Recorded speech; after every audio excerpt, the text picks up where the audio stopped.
shouldn't be said. It is not right. A woman is an adult female, and the court has made that absolutely clear. I actually welcome the judgment because I think it gives real clarity.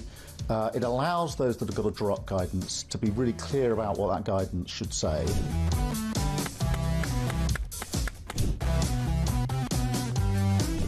If you want to fight for Remain, vote Labour. Now, there are some who say we don't need Brexit to work. We need to reverse it. I couldn't disagree more.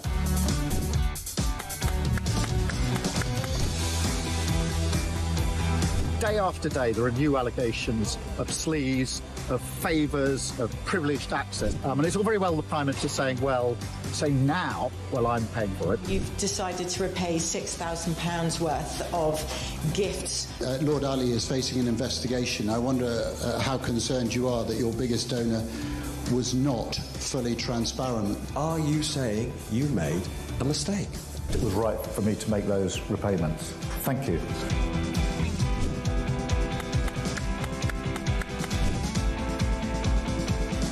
Of course, I wouldn't want Donald Trump round for dinner, but don't underestimate the danger to the world if Trump is re-elected this time around. I'm anti-Trump. I would like to send my warmest congratulations to President Trump on his inauguration as the 47th President of the United States.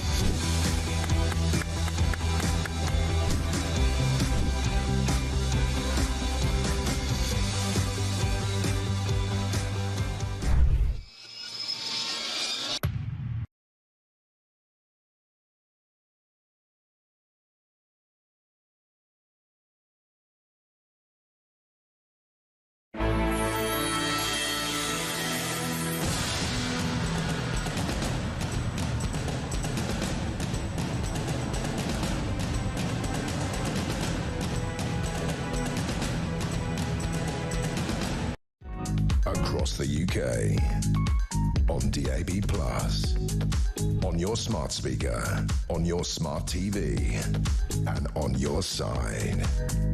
This is Talk.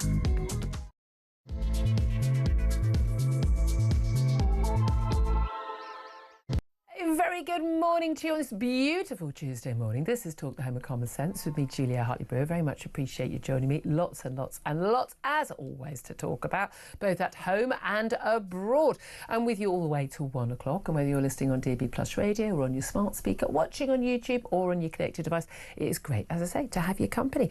Coming up in this hour, Canadians. You get what you're paid for. Mark Carney's Liberals have won the election in Canada overnight in a major political comeback for a party that were far behind in the polls just a few months ago. The campaign was fueled by Donald Trump's annexation threats and trade war. Speaking after the result, Mr Carney warned that Trump was trying to break Canada and that he would fight back. Well, you're welcome to him, Canada. At least he's not our Bank of England governor anymore. That's what I say. Plus, Donald Trump today marks his 100th day in office. Some might say it feels longer, some might say he hasn't done enough. Well, Downing Street has drafted a proposed joint statement with the EU rejecting some of the US president's key policies, including backing for Ukraine's territorial integrity. Big up to that. The Paris Climate Agreement, wah, wah, and free trade. Yep, big up for that. They're right on some things, people. Plus, a heavy reliance on net zero energy left Spain and Portugal vulnerable to the mass blackouts engulfing the region yesterday. That's according to energy experts. Europe's largest power cut ever saw tens of millions of people left without electricity. Flights were grounded, trains halted, and whole cities, including capital cities of Madrid and Lisbon, were left without any power at all, internet access or other vital services. It's amazing how much you rely on electricity for, eh? I have to say, if this was down to something else, I think you'd be finding there'd be a lot more coverage of this story. Anyway, all of that coming up, plenty more besides. Joining me for all the chat today is Benjamin Butterworth, who's a journalist and broadcaster. Very good morning to you. Good morning, Julia. Thank you for joining us. I mean, you and I, we're barely ever not in the country. I'm surprised you're not in Spain or Portugal enjoying a blackout right now. Do you know, I had to laugh that the Prime Minister of Spain gave a televised televised address to explain the blackout, and I thought, well, who's got the television on? There's no electricity. Well, apparently most people in Spain and Portugal didn't know there was a big national blackout until they got the energy back, the electricity back, and then they were able to find out from family and friends and things. Again, it's quite extraordinary, isn't it? People go, well, I'll use my mobile phone, except you can't charge it. And of course, a lot of the telecoms communications weren't up either. Before we get to that, and indeed Mark Carney and all of the stories, I just want to put out the question to you today. And as you know, you're always welcome to get in touch on any topic. Let's face it, I told you what you're allowed to talk about. You just tell me, no, we're going to talk about this anyway. You get to talk about what you want. Always welcome all your calls. But in particular, I'd like to hear from you about Donald Trump's 100th day in office. That is today, inaugurated on the 20th January. I mean, the man got straight to work that day. I mean, he was just signing those executive orders one after the other, wasn't he, on stage? So I want to know, what are his biggest achievements so far? What are his biggest mistakes so far? Try not to have Trump derangement syndrome in either direction, either everything he does is perfect and everything he does is awful. Let's be sensible about this. What are his biggest achievements? What has he done that, my God, you'd love emulated here? And what do you think his biggest mistakes are? I'd love to hear your thoughts. Give us a call on 0344 499 1000. You can text us on 87222. You can get in touch on X at talkTV as well. Calls are charged at the national rate. Text costs one standard network rate message. And we'll come to that with Benjamin Butterworth just a moment. First up there, let's talk about that overnight news. Mark Carney, former Bank of England governor here, former actually governor of the Canadian National Bank as well. He's won the Canadian election for the Liberals. It has to be said, this is the most extraordinary turnaround for the Liberal Party in the doldrums under Justin Trudeau, who's just beyond awful. And again, he's wrong on even more things than Mark Carney. Quite an achievement for a politician. It was looking like Pierre Poilievre and the Conservatives were just going to walk it. They were 20 points ahead, no problem at all. Then Donald Trump came in at the beginning of his 100 days, started talking about Canada being the 51st state, imposing these trade tariffs, massively punitive trade tariffs on Canada. And what a surprise, Mark Carney gets elected as leader and everything changes. Did Mark Carney win this election? Did Pierre Poilievre lose the election? Or was it Donald Trump who basically decided this election? Well, I mean, I think Donald Trump probably was the distinctive factor. It's quite extraordinary. I mean, for context, the Conservatives were 20 points ahead, and it looks like the Liberals, Mark Carney's party, has won by 11 points. I mean, huge. I mean, that's a third of the population changing their mind in a couple of months. I mean, Kemi Badenoch must be looking at this and going, "Oh, yeah, exactly." Ooh. It's the kind of thing that, had it happened 12 months earlier, I think Rishi Sunak and the Tories would have thought maybe they had a chance, because this is as dramatic a, the Liberals were as behind as the Tories and Rishi Sunak were. I mean, they have had massive upsets before, haven't they, where a party that's had a massive majority wiped out. Yeah, the Conservatives, I think at the start of the 90s, was it? So it is extraordinary. And what's also extraordinary is the idea that Donald Trump saved Davos man Mark Carney. I know. You know, everything that he rails against is what Mark Carney represents. Do you think he secretly wanted that? He didn't want... I mean, people talk about Pierre Poilievre, the Conservative leader, who seems very sane at all and not at all Trumpist. They go, oh, he supports sort of Trump policies. But he said, no, I mean, not being completely mad and woke it doesn't make you Donald Trump. But Donald Trump effectively, he brought in the man who he kind of opposes the most. But do you think he kind of secretly wanted that? Well, it's interesting because yesterday on Election Day, Donald Trump put out a long post on Truth Social saying, let's make Canada the 51st state and it'll be fantastic in our hands. And you couldn't help but think that's only going to drive Canadians towards the Mark Carney argument. And not that Pierre Poilievre was saying, they've taken exactly the same stance in terms of we're not going to be, we're never going to be the 51st state. I mean, it's okay, it's completely unsecured borders, the longest unsecured border in the world. It's the longest border in the world. Yeah, the Americans are. I've had that in a quiz question before. Yeah. The Americans are not going to invade Canada. No, but I think it's fascinating. Much of my family is Canadian, and I don't think they've ever loved being mistaken for Americans, as sometimes people do. They would rather be mistaken for Brits than Americans. They're nearer us. I have to say, it's one of my little personal games is when I realise someone's Canadian is pretending I think they're American. Basically, just for the sake of it. I mean, no offence, but if it's not a whiny accent, it's probably a Canadian one. That's kind of a good rule of thumb. But what's really interesting, if you listen to what Mark Carney said this morning, he talked about how the world has fundamentally changed. The era of lower boundaries and closer integration between countries post-World War II is over.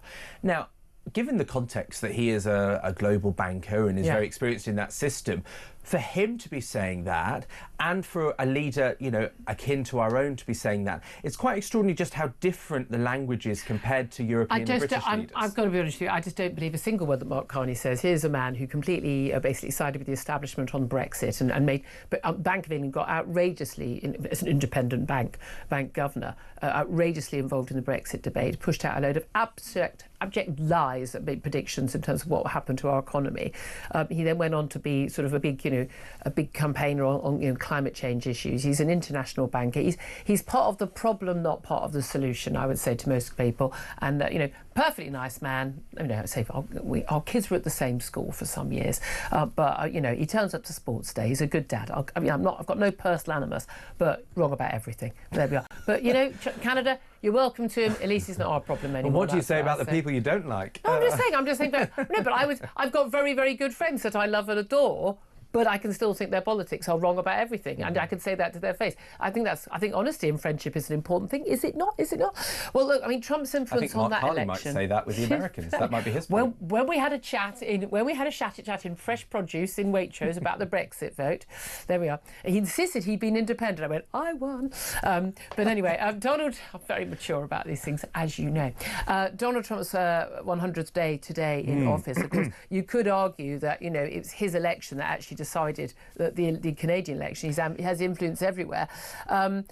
Day before that, for some reason, Britain decides it's a good idea, along with the EU, to sign a political declaration, which is, kind of fairly anti-Trump. It's basically it's calling for support for the Paris Climate Agreement, the usual net zero nonsense. We'll talk about that in a moment.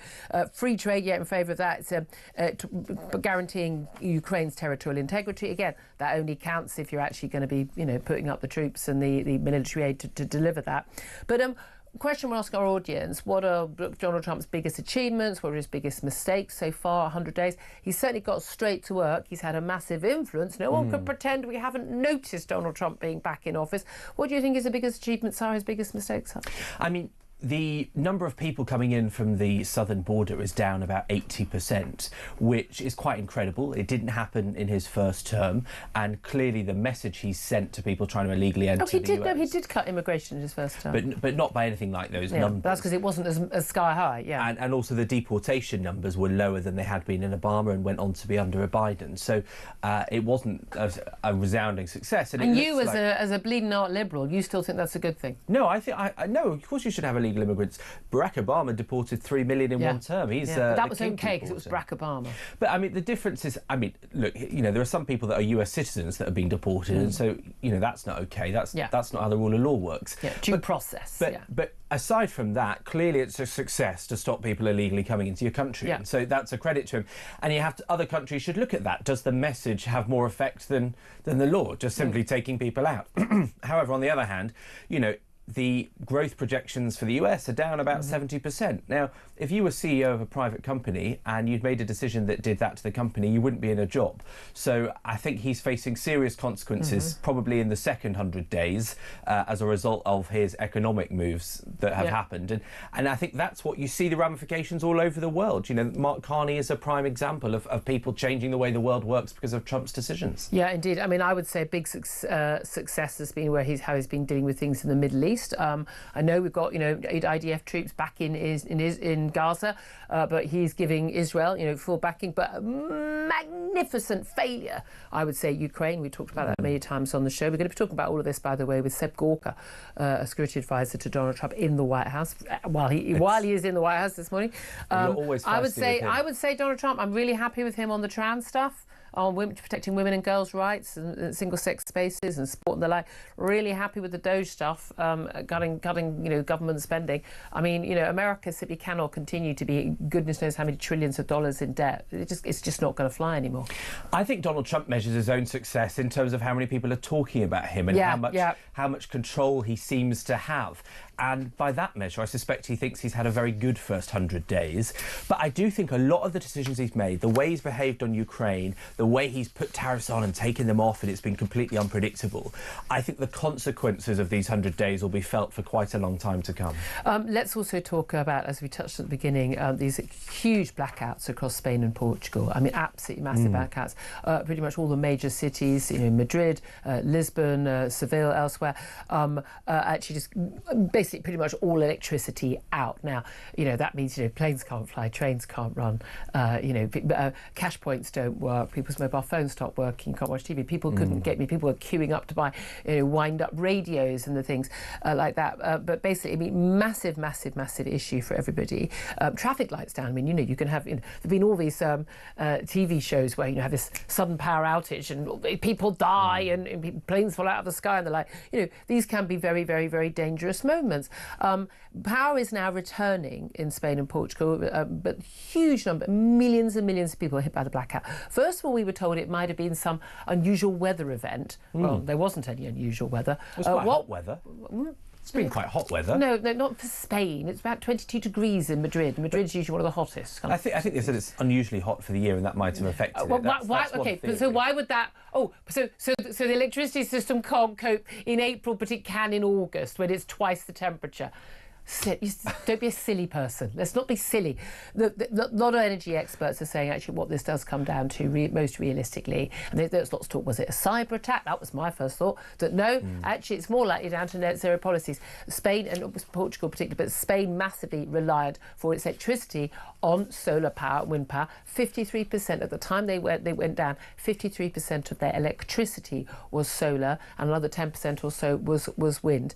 And there is some, we'll get an energy expert to explain this. There appears, according to energy experts, to be sort of a surge, something which basically means that everything just stops. It can't cope with a big change in the supply of electricity, and it just conks out in a way that it doesn't when the fossil fuel producers produce it. Again, I don't pretend to be an expert on this. However, it does seem to me to be one of those things where you think about California wildfires or anything else, oh my God, it's non-stop. BBC, Sky, ITV, it's hours and hours of this stuff. And, climate change. No one, because it's not climate change, and because it looks like, I don't know for sure, it looks like it may well be net zero policies and reliance on unreliable renewable energy is the reason why this has happened. Well, anyway, move along, nothing to see here, let's carry on. What a surprise. I mean, I think one of the suggestions is that because of the amount of renewables, the central grid isn't of the quality it needs to be able to bring together a more disparate system. Very well explained. I read it. I'm not going to claim I'm first-hand expert. But you know more than Ed Miliband, don't worry. It sounds like it's not quite up to standard, and that's how this has happened, which wouldn't happen if you had sort of more centralised system. But I mean, I have to say, just to note, one thing that I really did laugh at that I think a Brit would relate to is that you couldn't buy a pint because the front page of the Sun. I mean, come on. And so people were going out with their cash to all the street vendors desperately to get their beer and whatnot. So I think that's a kind of priority that but no wonder Portugal is our oldest ally with behaviour like that. We love the Portuguese. They love us. They're very, very good to us. No, but this is the thing, though. That most experts in the field of security and say we are something like 3 meals, max 5 meals away from civil insurrection.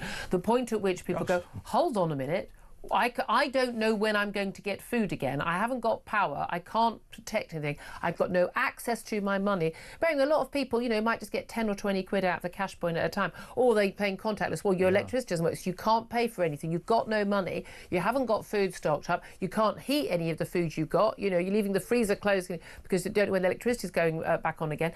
At that point, civil order breaks down. We are only a few meals away from civil disorder. This is something people need to worry about. This is certainly something the authorities worry about. And again, I want to know from our authorities, how secure are we that this wouldn't happen here? And given that, by the way, Ed Miliband's policy is for us to be 95% dependent on renewables by 2030. I mean, it's not going to happen, but he wants to be 95% dependent for renewables for all our electricity needs.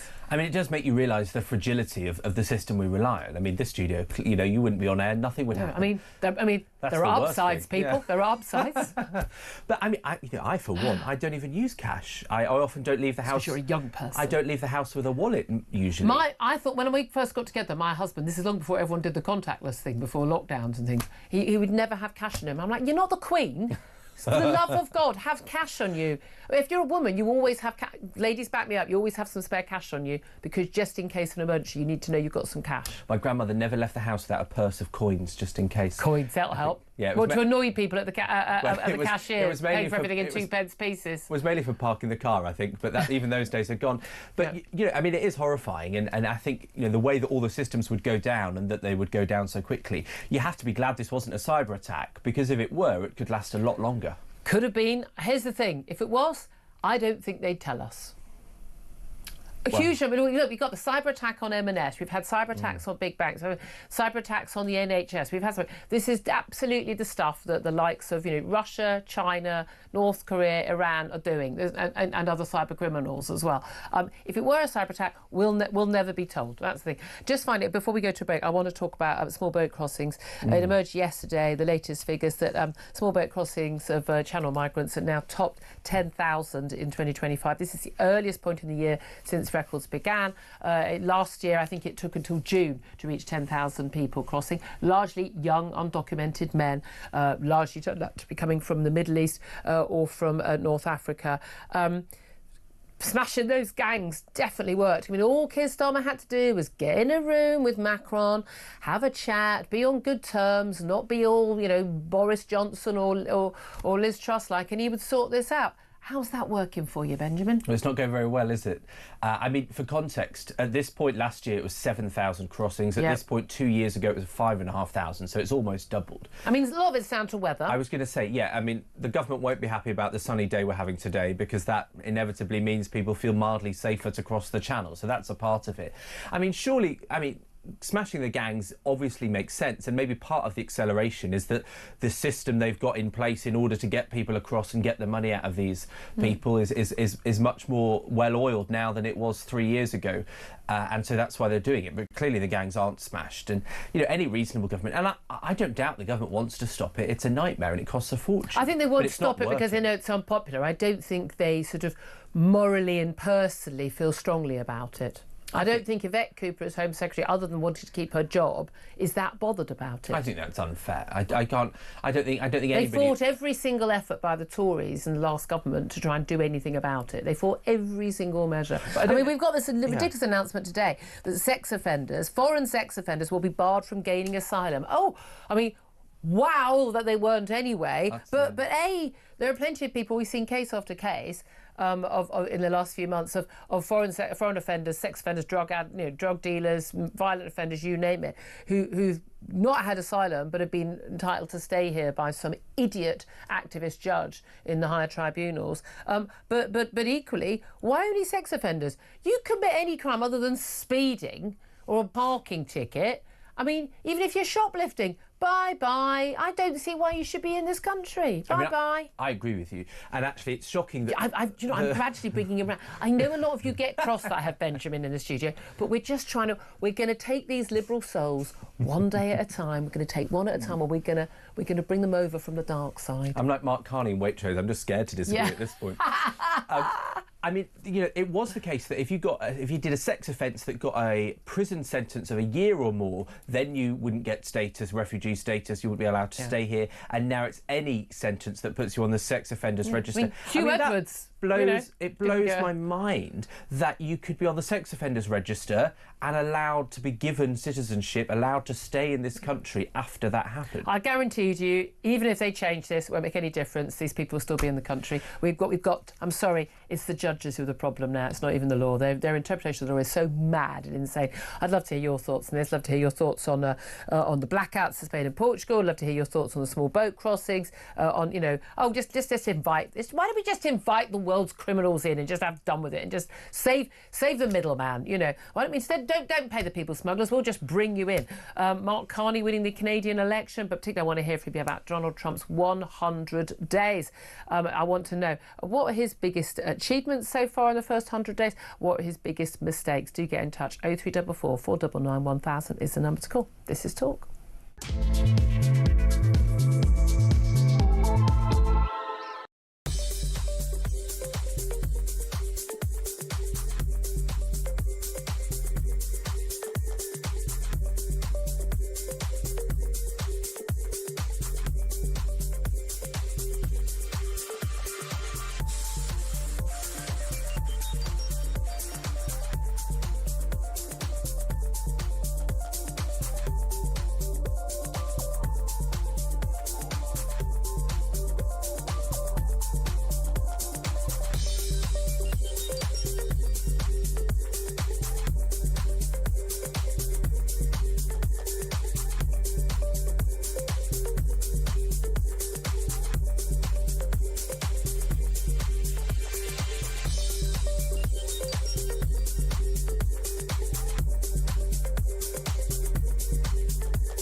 I mean, what that is downright cowardly on the part of the organisation. They seem unable to face up to the truth, and so they're shooting the messenger. And this is such an ugly part of our institutions now, you know, that I get so many emails from people, including from inside the police, by the way, they're so desperate to reveal things, and yet they're terrified.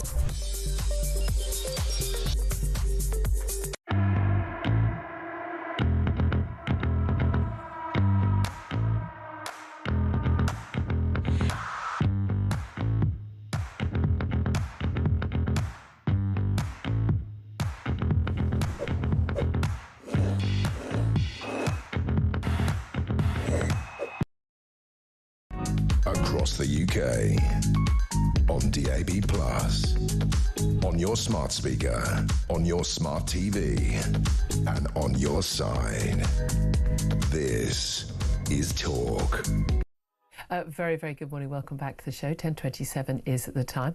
Benjamin Butterworth is still with me. We've gone through an awful lot of the big stories today.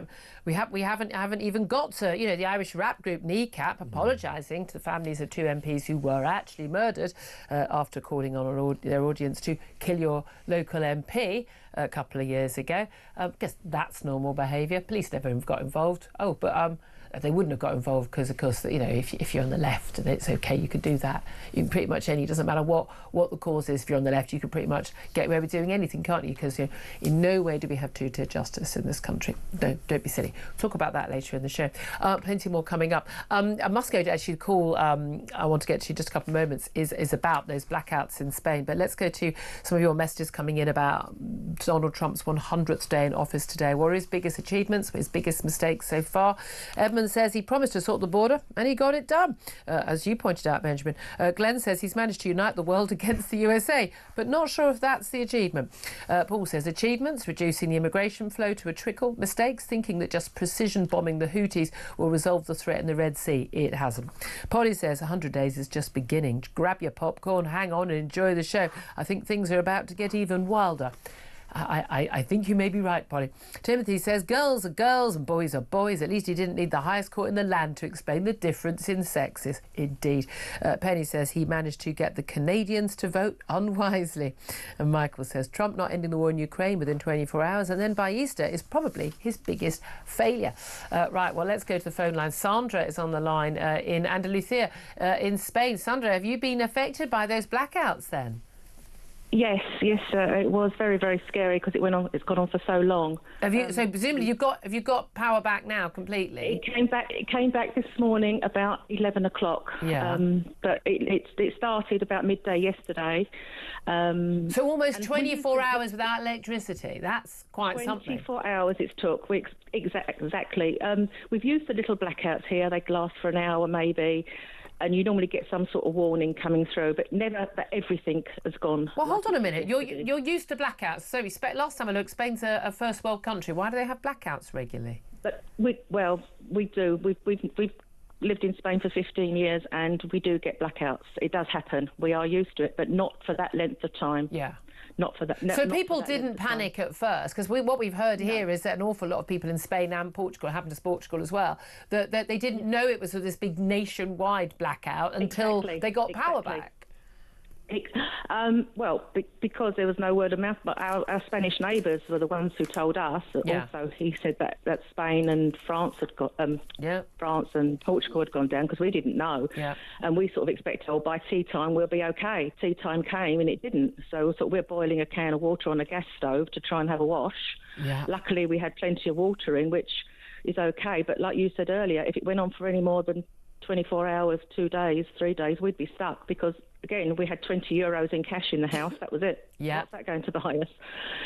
It's really given us a wake-up call to realise that you can't rely on net zero. Because well, I mean, and this is the thing, and again, it's fascinating. Everyone's kind of skirting over it. I mean, the Telegraph has been a big campaigner on this issue, pointing out, this is what the experts are saying. They were saying there was talk, or was it a cyber attack? Again, I don't think they tell us if it was because it's so huge, and the implications are so huge. But they say, oh, it was an unusual weather event or something. But it wasn't unusual weather. No, the weather yesterday wasn't unusually hot for Spain. It was nice. The sun was out, but it wasn't unusually any different to any other this time of year.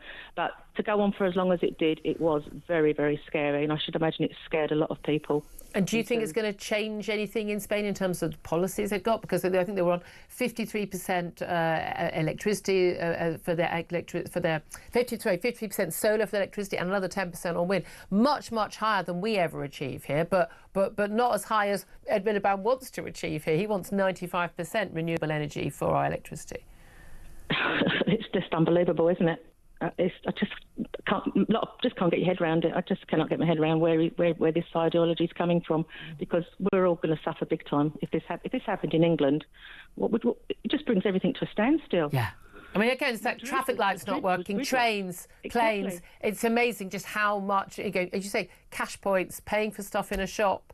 Unless who's keeping a wind-up radio and a gas stove and a wad of cash under their bed, Well, we're going backwards, aren't we? That's what we need to be doing. It's almost like there was a reason why we used fossil fuels all those years, eh? Sandra, thank you so much for calling. I'm so glad you got the power back. So glad you could call us, and we'll ask the team if you've got a spare room, we'll all pop over and and chip in.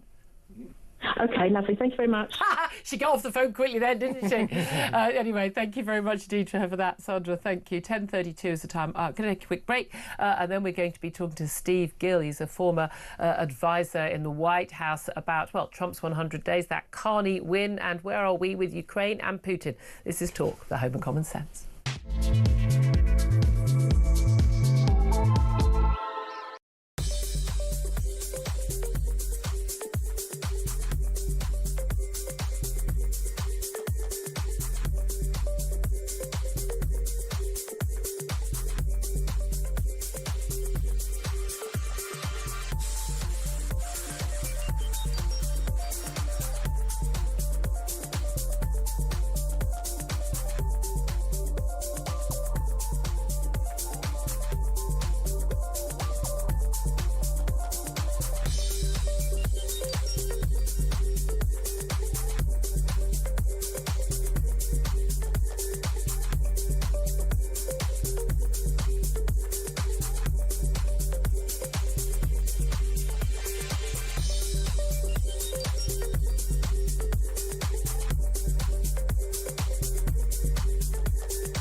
Across the UK, on DAB+, on your smart speaker, on your smart TV, and on your side. This is Talk. Good morning, welcome back to the show. This is Talk. I'm Julia Hartley-Brewer. Let's go straight to Steve Gill now. He's a former advisor to both the Clinton and Bush Jr. administrations in the White House, and joins us to talk about, all things American, and indeed Canadian. Very good morning to you, Steve. Hey, Julia, good morning. Thanks for joining us. First of all, I must ask you about that Canadian election. Shock victory for Mark Carney's Liberals. There's no doubt at all that in terms of simpatico, Donald Trump would have a lot more in common with Pierre Poilievre of the Conservative Party, who was absolutely, 20 points ahead when Donald Trump came into the office. Donald Trump then started talking about, taking Canada as the 51st state, impose these massive tariffs. Basically, gave the Liberals that narrow victory in the elections. That was a big mistake on his part, wasn't it? Well, we'll see. First of all, the narrow victory is turning out to be, it looks like as the final numbers come in, a very narrow minority lead for the Liberals, which means they'll probably have to face an election in about a year. And we'll see how the tariffs and how the economy in Canada fares in another year. Keep in mind that the Conservatives spent their last few months attacking Donald Trump rather than embracing the fact that Canada was imposing very high tariffs, hurting their own consumers in order to keep U.S. goods and products and services out of Canada. So again, we've got about 90 to 100 countries that are in the process of negotiating these tariff deals. You're going to see the tariffs start coming down with reciprocity and fairness. And we'll see what that does not only to the U.S. economy, the Canadian economy, and to the world economy in the next 90 days, not this first 100 days. Yeah, I mean, I know we've got that pause, so I think we're still on the 10% as the basic anyway, still in play. But I have to say, again, I've come back to it a million times on the tariff issue. When Donald Trump said he had three separate aims, he was going to basically onshore all this manufacturing back again because it was going to be too expensive to import stuff, so people would onshore. He was going to make loads of billions and billions in dollars raked in from all these tariffs, and he was going to have free trade deals with all these countries. All three of these things are mutually exclusive. So but we're going to claim that any one of them is the success, even though he says he wants all three. Well, the tariffs coming down is going to get U.S. products, particularly agricultural products, into other countries that have been keeping us out. And you are seeing, billions and hundreds of billions of dollars of manufacturing being announced, expanded manufacturing in the U.S., companies coming back to the U.S. And we just saw that Apple is going to move their manufacturing from China to India to avoid the tariffs. Yeah. So, how's that working out for American workers? So they're going to get they're not going to get a job whether it's in India or China, are they?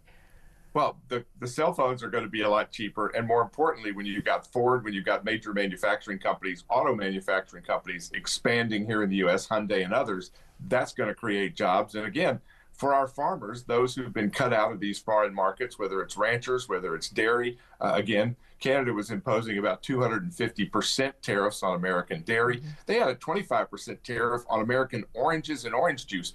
Who are they trying to protect? Those Vancouver and Edmonton orange groves? Yeah. I mean, so some of their tariffs are ridiculous. They're going to come down. And again, we're going to see the response. Keep in mind that when these tariffs went into effect, the stock market dropped about 1,000 points. The media went into hysterics. The next day, it went up 1,200 points, and they didn't even mention it. The stock market in the U.S. is about 10% higher than it was a year ago. So again, the hysterics of the media need to take a pause and deal with reality. Well, again, but not as high as it was when Trump came into office. I mean, let's talk about Donald Trump then, because it's his 100th day in office, and my God, he got to work within, minutes of signing, of declaring the oath of office. Certainly his first day was not just a party day; he was just signing those executive orders. What do you think his biggest achievements have been in the first 100 days, but what do you think also his biggest failures have been? Well, first of all, he's the first president in history to probably develop writer's cramp from all of those executive orders from day one. I worked through a transition between Herbert Walker Bush and Bill Clinton, and the first 100 days is a ridiculous time to make an assessment. You have most of his cabinet officials just went into business, the last 30 days. Most of the sub-cabinet top officials are still not being moved through the process because the Senate and the House in the U.S. keep taking time off rather than doing their jobs. So there's been a delay, as there always is, with getting people in. And yet Donald Trump definitely hit the ground running. And I think the biggest wins at this point, I would say, would be to secure the border. We had millions of illegals coming across the border. Now we have the border agents who are bored because there's nobody coming across. We're seeing the most violent criminals deported, despite the efforts of some who are harboring them in our courtrooms, trying to block it. So I think the illegal immigration is also carrying people who are being cut off of welfare and food stamps and health care. They're self-deporting as well as those that are being deported. So I think that's the top win. Second, you're seeing American energy independence restored. We've seen gas prices drop from the high. We're seeing oil prices at about $62 a barrel, a dramatic change, and that's going to impact manufacturing costs. It's going to impact the global economy in a positive way. I'd put those two at the top. And then the third most important thing, He's living in the heads of the left-wing media and the Democrats. They're in complete flummox. That's not an achievement. They don't know what to do. I count that as an achievement. I mean, look, I love what he's done on the border, and I wish our country would get to grips. We've just had just 10,000, I mean, nothing compared to what you've had, millions every year, but 10,000 legal migrants arriving on Channel boats in the first few months of this year. It's the highest it's been ever. I mean, and our country goes, oh, have a free hotel. Let's just put you into the system, and we've got no chance of deporting most of these people. So I'd love it if we learnt some lessons there. But still very concerned about where he is on Ukraine. That is my single biggest issue with what he's done so far. Vladimir Putin announced a 3-day ceasefire in Ukraine coming up for this weekend. They've rejected the proposed peace plan, as have Ukraine, effectively. Do you think that meeting, that one-on-one meeting with Zelensky at the Vatican ahead of the Pope's funeral, I mean, it's very staged, the two men in the chairs next to each other, you know, on camera. But do you think that might have changed anything at all in terms of Donald Trump's approach to Ukraine? I don't think so. And I think two things are the barrier to that. First, we're getting solid reports that there are those within Ukraine who are threatening Zelensky that if he cuts a deal, they will kill him. So I think for his own livelihood, he's blocked from being able to do any kind of negotiated result. And then one of my law partners and I just did a paper a few weeks ago detailing that under Ukrainian law, their constitution and their law, they have to have a referendum, a national referendum, before they could agree to transferring territory. And under martial law, which has just been extended, they can't have a presidential election. He's barred from negotiating with Russia, and they can't transfer property without a referendum. And those territories, including Crimea, Luhansk, Donetsk, and others, would get to vote. So that's another barrier. They can't even transfer the territory. And I don't think that the Brits or that the U.S. negotiators are really aware of what Ukrainian law does that blocks him from really negotiating. Well, I mean, he can, of course, there's no question at all. There would have to be a referendum. You can't just give away part of your territory. I don't think there's any question in which Ukraine would say, yeah, well, we will recognise, you know, not just de facto, but de jure, that Russia owns Ukraine. That would be absurd. I don't think anyone sane, Donald Trump apparently, thinks that is going to happen. But in terms of, you know, Donald Trump said he was going to bring peace on day one, full stop, end of.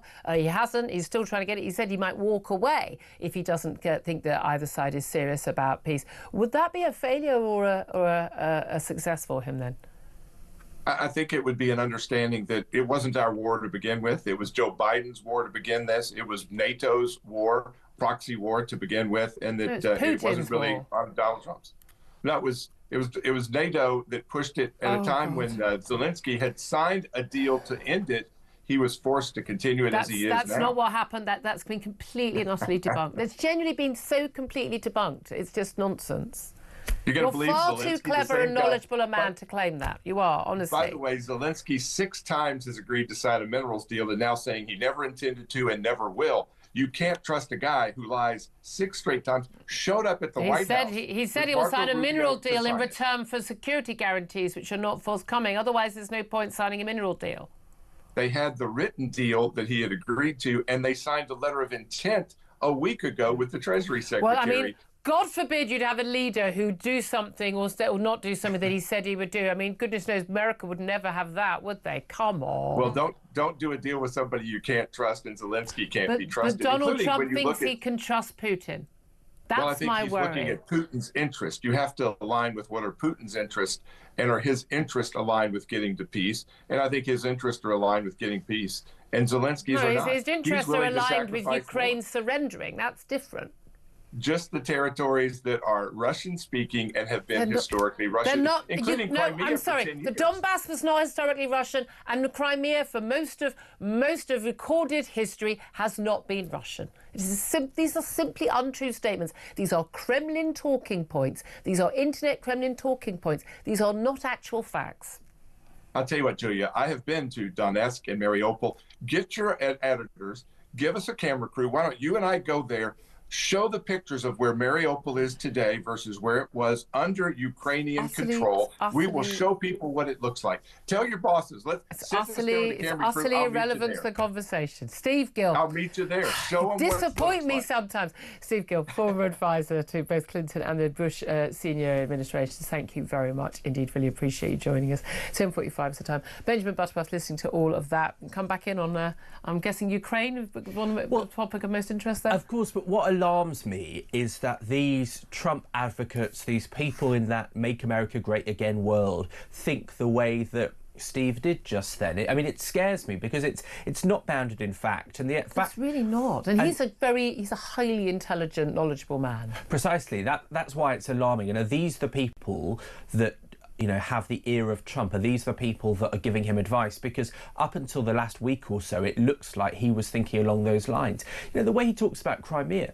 I remember I interviewed the winner of Eurovision, who was from Ukraine, who had grown up in Crimea. She told me that her daughter is the 4th generation of their family to have to leave Crimea because of a war by Russia. Yeah.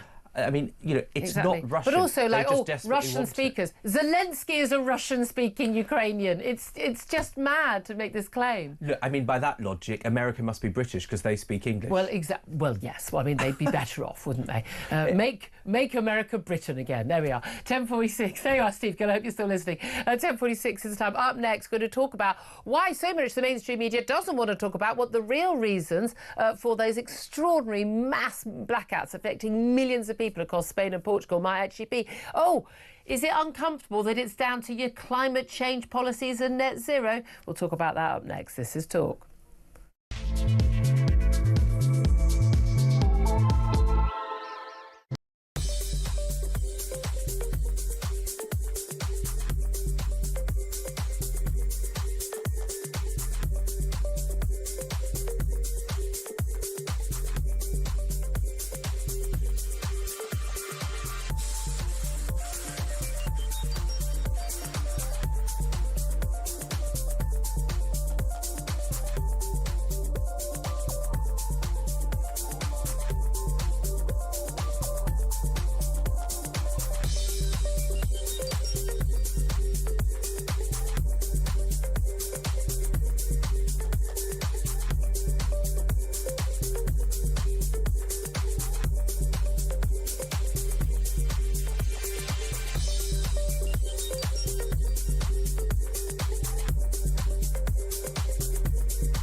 Well, we are allowing it to happen, and it's not just Datchet. I mean, there are so many towns up and down the country that I'm afraid have been at least temporarily ruined by illegal immigration and indeed sort of semi-legal migration, by which I mean people coming over on false pretenses. They do manage to rustle up the paperwork, but they're just flooding areas and performing only cash in hand jobs, you know, bringing over relatives.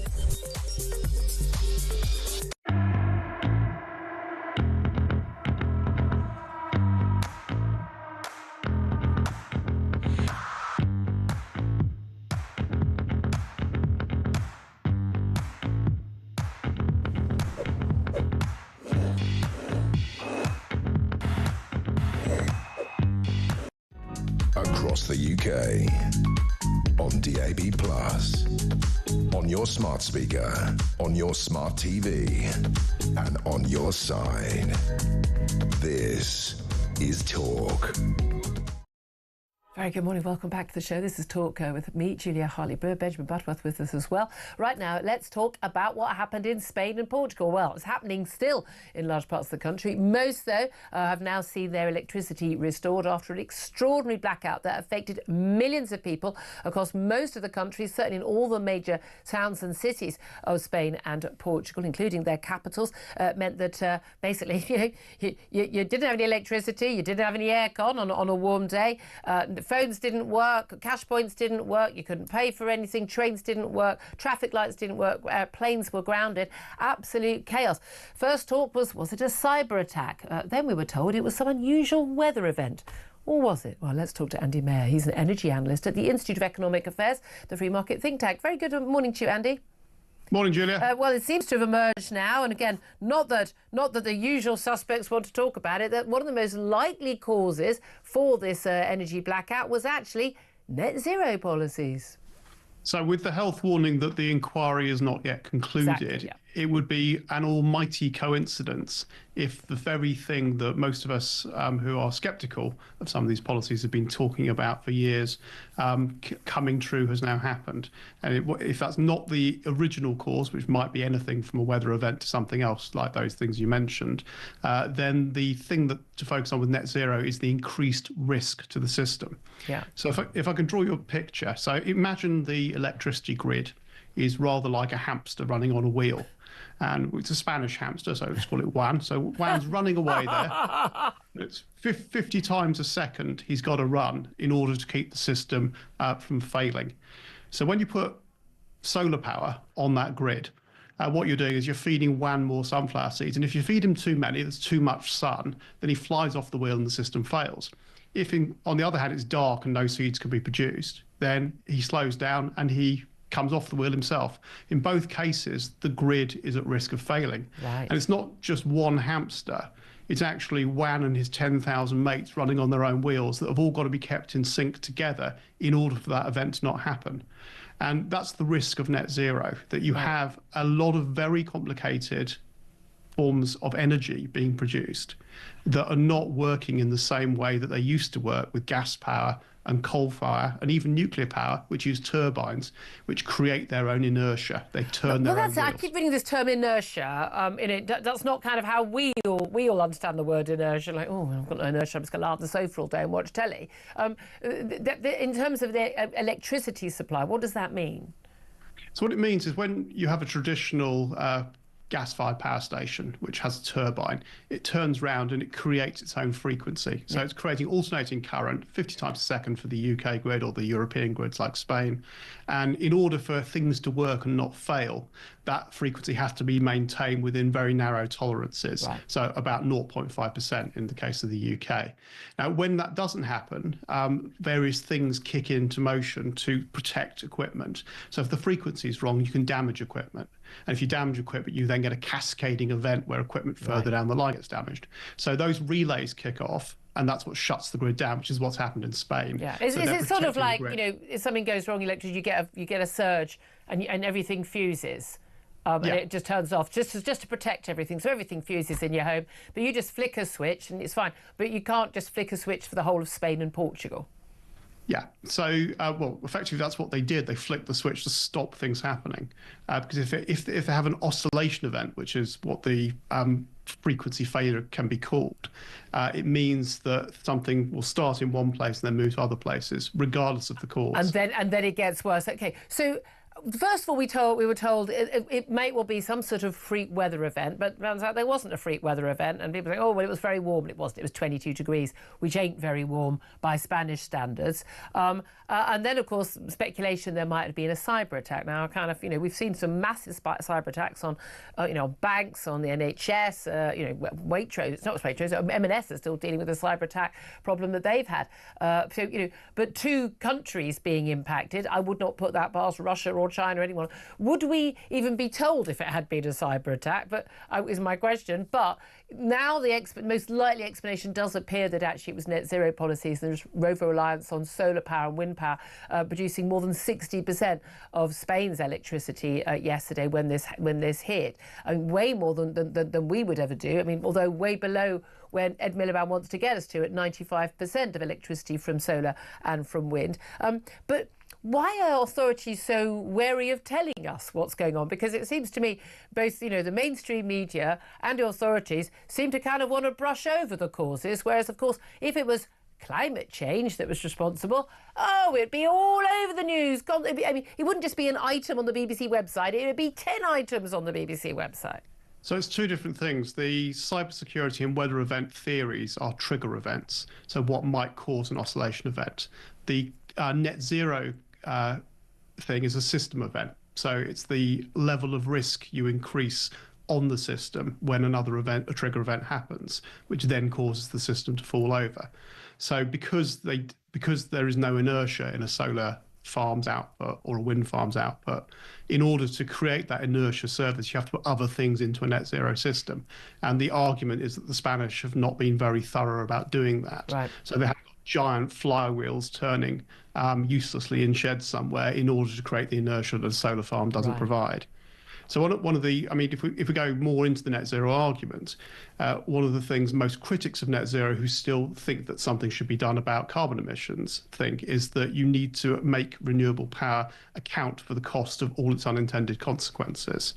And the non-provision of inertia services is one of those unintended consequences. Yeah. So intermittency is a problem, connection to the grid is a problem, turning at the right speed is a problem. Now, if you can make renewables account for all of that and pay for it, then you can fairly compete renewables with nuclear and gas and other things. But we don't. And even just having the backup of the fossil fuels for when the wind doesn't blow and the sun doesn't shine, as is often the case in this country, though not this week, thankfully, then the costs are sky high. But, of course, you don't need a backup for fossil fuels because they're reliable. Almost like, Andy, there was a reason why we started using fossil fuels, isn't there, in the first place? Could this happen here? Because we spoke to Sandra's caller who's in Andalusia. She's lived there 15 years, and she said, they basically went pretty much 24 hours without any electricity. They had 20 euros. They were really getting very, very worried. Can't access cash, got no electricity, trying to heat some water on a gas stove to wash. It was a real worry for them. But could that happen here? And especially if it happened here, in the dead of winter, what would we do? So, short answer, yes, it could happen. And the NISO, who look after security on the grid, was sufficiently worried about this. They produced a report about it in May 2024 and talked about the ways that they currently act to tackle oscillation events. Well worth a read.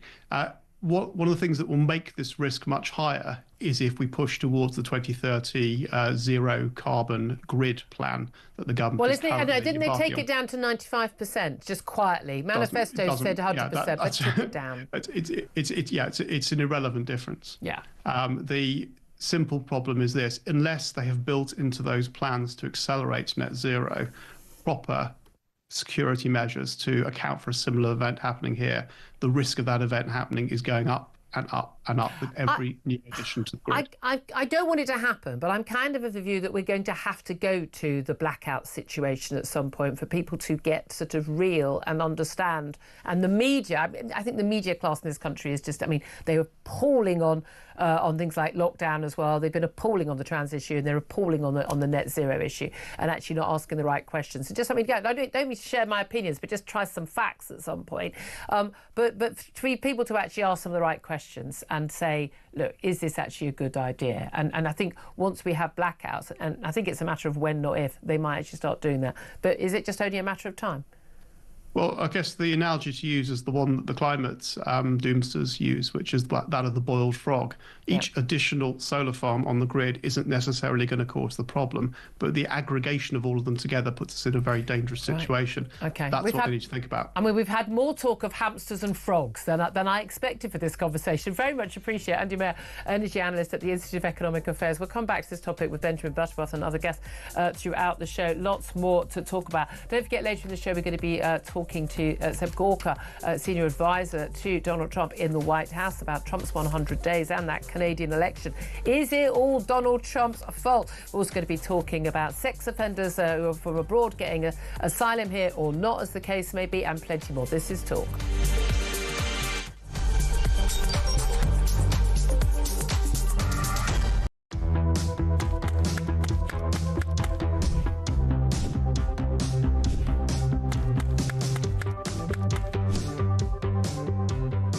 Is it transphobic to say only women have a cervix? Well, it is something that shouldn't be said. It is not right. A woman is an adult female, and the court has made that absolutely clear. I actually welcome the judgment because I think it gives real clarity. It allows those that have got to draw up guidance to be really clear about what that guidance should say.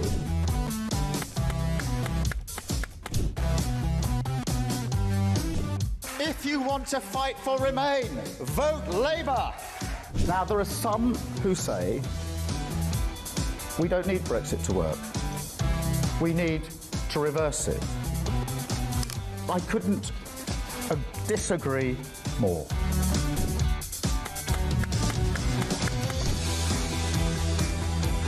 Day after day, there are new allegations of sleaze, of favours, of privileged access. And it's all very well the Prime Minister saying, well, say now, well, I'm paying for it. You've decided to repay £6,000 worth of gifts.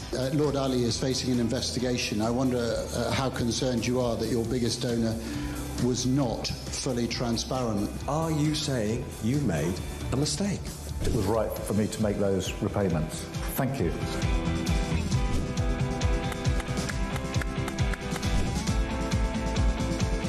Of course, I wouldn't want Donald Trump round for dinner, but don't underestimate the danger to the world if Trump is re-elected this time around. I'm anti-Trump. I would like to send my warmest congratulations to President Trump on his inauguration as the 47th President of the United States.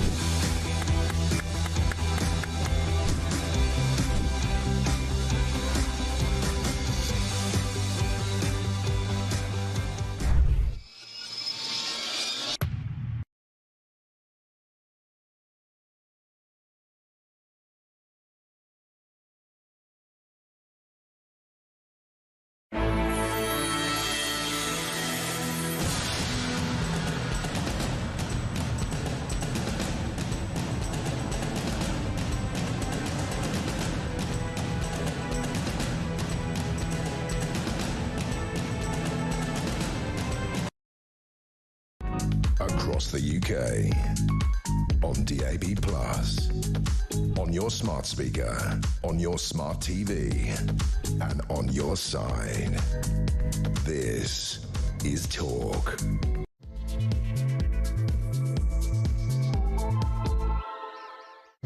Very good morning. Welcome back to the show. This is Talk, the home of common sense, with me, Julia Hartley-Brewer, with you all the way until 1 o'clock. Lots more to talk about on a very busy news day. I know you're probably lounging in the garden, aren't you? Sorry, working from home. I must use the correct terminology. Always, we discovered yesterday, doing one of your 3 jobs from home, apparently. But whether you are listening on DAB Plus Radio or on your smart speaker, watching on YouTube or your connected device, or indeed listening in Andalusia in Spain. Now the blackouts over, as Sandra is doing, you gave us a call a bit earlier. It is fantastic to have your company. Coming up in this hour, we're going to talk a bit more about Mark Carney's Liberal Party winning the election in Canada. A major political comeback, one of the biggest political comebacks ever for a party far behind the polls, 20 points behind the polls when Justin Trudeau, boo hiss, was in power. But the campaign was fuelled by Donald Trump's annexation threats, becoming the 51st states of the United States, and, of course, that trade tariff war as well. Speaking after the result, although we're talking about a very narrow victory for Carney's Liberals, as indeed Trudeau got last time round, he warned that Trump was trying to break Canada and that he would fight back. Also today is the 100th day of Donald Trump's second presidency. Downing Street has drafted a proposed joint statement with the EU rejecting some of the US president's key policies, including backing for Ukraine's territorial integrity, the Paris Climate Agreement, and also free trade. But we're asking you today to get in touch about what are Donald Trump's biggest achievements and his biggest mistakes so far. Love to hear from you on that. Do get in touch at 0344 499 1000. Text the word word talk to 87222. Get in touch with us on X at talkTV to have your say as well. Calls are charged at the national rate. Text costs one standard network rate message. I'd also love to hear from you about the plan by the government to have a new law announced by the Home Secretary, Yvette Cooper, today, which will mean that foreign sex offenders are set to be barred from gaining asylum in the UK. I find it extraordinary they were allowed to gain asylum, but apparently they're now going to be barred. Meanwhile, under the latest figures from the Home Office, small boat crossings across the Channel have now passed a record 10,000 so far this year. That is a huge increase on where they were at this time last year. Yeah, some of it's down to the weather, but I'm pretty sure an awful lot of it is down to, smashing the gangs, which Keir Starmer announced he would do last July and has gone so very well so far. Plus, that Supreme Court ruling still has its ripples across the political firmament. 4 Labour MPs, the usual suspects, have signed a trans rights pledge that criticises what they called the divisive Supreme Court ruling on women's rights. Oh, by the way, and a bunch of junior doctors have claimed that it's scientifically illiterate to say that there is a biological difference between men and women. Do not let these doctors ever treat you or your child. That's all I would say to you. Anyway, lots more to talk about, and joining me for a lot of the chat is Benjamin Butterworth, journalist and broadcaster once again. Good morning once again to you. Good morning, Julia. Lots to talk about. Let's go to the Mark Carney victory in Canada. Justin Trudeau's Liberals were way back in the polls, 20 points behind. No question at all. It was going to be it was a done deal, wasn't it, that Pierre Poilievre's Conservative Party was going to win a couple of months ago. And then Justin Trudeau goes, Mark Carney gets elected, even though not even a sitting MP, our former Bank of England governor, a man who spent very few of his years of his life on this planet actually in Canada. He becomes the acting the Prime Minister, even though not elected to the... I find this very difficult. Not legal, fine under their constitution, but nevertheless in the Canadian Parliament. And Donald Trump basically threatens to make Canada the 51st state. Trade war. What a surprise. Donald Trump basically wins the election for the Liberal Mark Carney. Big mistake by Donald Trump, or do you think he secretly wanted him to win? Well, he put out a statement on polling day yesterday saying we'll make Canada the 51st state and won't it be fantastic? Vote with that in mind. And you wonder whether when he says that he thinks, he wants to have the argument to keep going, which is what he'll get with Mark Carney. But then, it's not as he though... has more in common with Pierre Poilievre. Yeah. Although Poilievre is not... people say he's the Trump candidate. He's really not. He's just a very sane, sensible, I would say liberal, actually, in the oldest sense of the word. Yeah, Canadian Conservative is a long way from Donald Trump and MAGA, like the Conservatives in Britain generally would be. But, it's certainly extraordinary. I have to say, I was utterly puzzled. They've won something like 170 seats almost today, which puts them... So they don't have a majority, it looks like. So actually... As Trudeau didn't, so they might be in trouble because apparently the average length of time those governments lasted 2.5 years. So Mark Carney's only just become a Member of Parliament today, which absolutely puzzles me. I don't know what it is in their constitution that allowed it. It wasn't as though he was a member of their House of Lords or something like that. That doesn't exist. He just got elected, but he's been Prime Minister for months. Yeah. I find that completely ridiculous. But I think this bare minimum. You should be an elected, before you're allowed to be leader of a party and become Prime Minister, you should be an elected Member of Parliament. It's totally bizarre. That really isn't democratic, is it? But will this last is the real question going forward, because they haven't got the majority they want. That can be quite unstable, and it's going to be hard for Canada if Trump keeps going for Is it good for Keir Starmer? He's got Emmanuel Macron as his big ally, although, again, not doing much for you on the Channel migrants, is he, Keir, your big mate, Emmanuel? All chubby and huggy, aren't we? But, not actually doing anything to help you on that big issue. But having Mark Carney there in the Canadian Parliament, does that help him? He's got more and more allies, more people perhaps who, to back his sort of view of the world? Well, does that make a difference? After Mark Carney finished being Governor of the Bank of England, he endorsed Labour at the last general election. He said Rachel Reeves has the right ideas. Although, of course, he was completely independent as Bank of England governor when he backed the Remain campaign for Brexit. So they certainly have a close relationship. And look, objectively, if you're going to have people in power, you want them to have positive relationships rather than not. I think it's interesting because... Mark Carney, in his acceptance speech of winning the election and becoming an MP today, says that the world has fundamentally changed, that the generation of countries working closer together and being integrated, and free trade after World War II is over. Now, that is a starkly different line to Keir Starmer and the UK government that is trying to manage the provocations of Donald Trump rather dimly and politely, which I think they've done well, but there's very big differences. And maybe if you're in Canada and you're being threatened to being annexed, I think maybe it's a kind of a different circumstance. And I'm sure he'll work well with Donald Trump. But at the end of the day, Mark Carney, he's a Goldman Sachs banker, became a banker and governor. He's been totally on the establishment, pushing these abject lies, proven nonsense about what will happen. Even not Bank of England wasn't even just what would happen after we Brexited, whatever the deal was, but the actual vote for Brexit itself would damage our economy. Absolute rubbish. European economy is in a worse state than ours even after Brexit. So but I don't see how, if Germany and France haven't left the EU, I don't know why Brexit is the cause of that. So why would it be the cause for us? Anyway, we can't really know what was Brexit and what was lockdown and what was the Ukraine war impact as well. But he's Mr. Climate change, net zero policies. He went off to work for some big organisation on that. He's about he's a globalist because he's a very rich, highly educated, highly successful man for whom globalism works brilliantly. Yeah, bring in some more immigrants so I can have someone to walk my dog and someone to be a nanny to my kids and drive my Ubers and bring me my lattes. That works great if you're rich. It just doesn't work out so well for the people who are losing out to cheap labour coming in, or whose companies, the manufacturing companies or the service companies they work for, they now close down because someone from abroad can do it cheaper. I'm a free trader, but only to the extent where he doesn't actually damage people in my own country. Well, there's no doubt about that. If you're educated, professional, work in services industry and middle class, then maybe it's opened up opportunities in the last few generations. That's great. And you want your kids to go on those youth exchange schemes to go and work in Berlin or Turin for a year. Brilliant. That's not how normal people live their lives. But if you have a manufacturing job or working class person, then it's evidently caused problems because your jobs have gone to other countries. But one thing I'd point out, Canada, I think, had the highest growth rate among established economies. It was about 4%, which is quite incredible. So I think most Canadians were doing reasonably well, that would suggest. But they had one central problem, which was their housing market again. It's really hard for people to get on the housing ladder.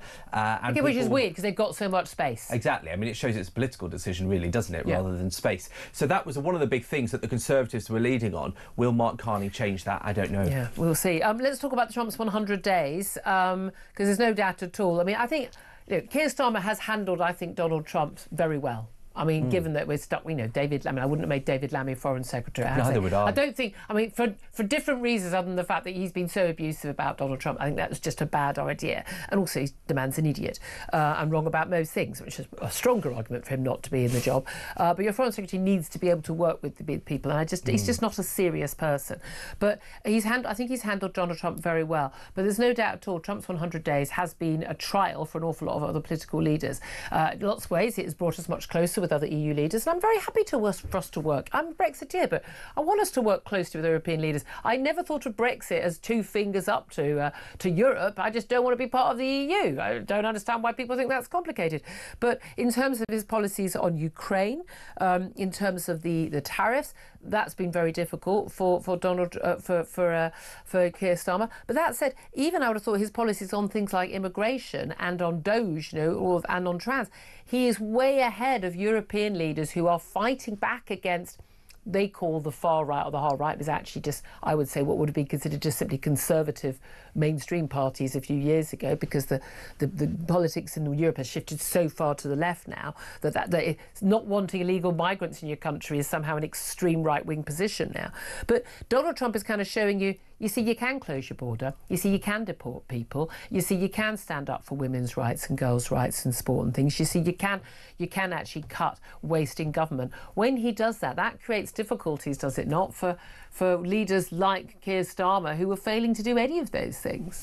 Maybe. I think most of it is the economic and diplomatic difficulties that he's created. I think the one thing that defines the last 100 days is that now anything that happens on the world stage is seen through the prism of Donald Trump. Yeah. Even the Pope's funeral, what was the defining image of it? It wasn't that beautiful basic coffin he'd chosen to be buried in. It was the two leaders, Zelensky and Trump, on those seats that made the front page. And so Donald Trump dominates everything, and I think that must cause a real headache for a lot of leaders, because he dominates domestic headlines in so many other countries. And it would appear helps decide domestic elections as well.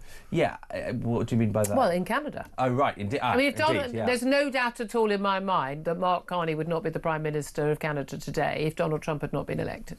Yeah, although, I mean, I guess you could say Mark Carney rose to the challenge in a way that other people didn't. There was nothing stopping the Conservative taking that mantle. It was available to be taken. No, that's true. That is true. Let's talk, again, we spoke just before the top of the hour, if you just tuned in, an interesting conversation with Andy Mayer, is an energy expert from the Institute of Economic Affairs, about those blackouts across Spain and Portugal. And earlier spoke to a caller who's in Andalusia, lost power for almost 24 hours.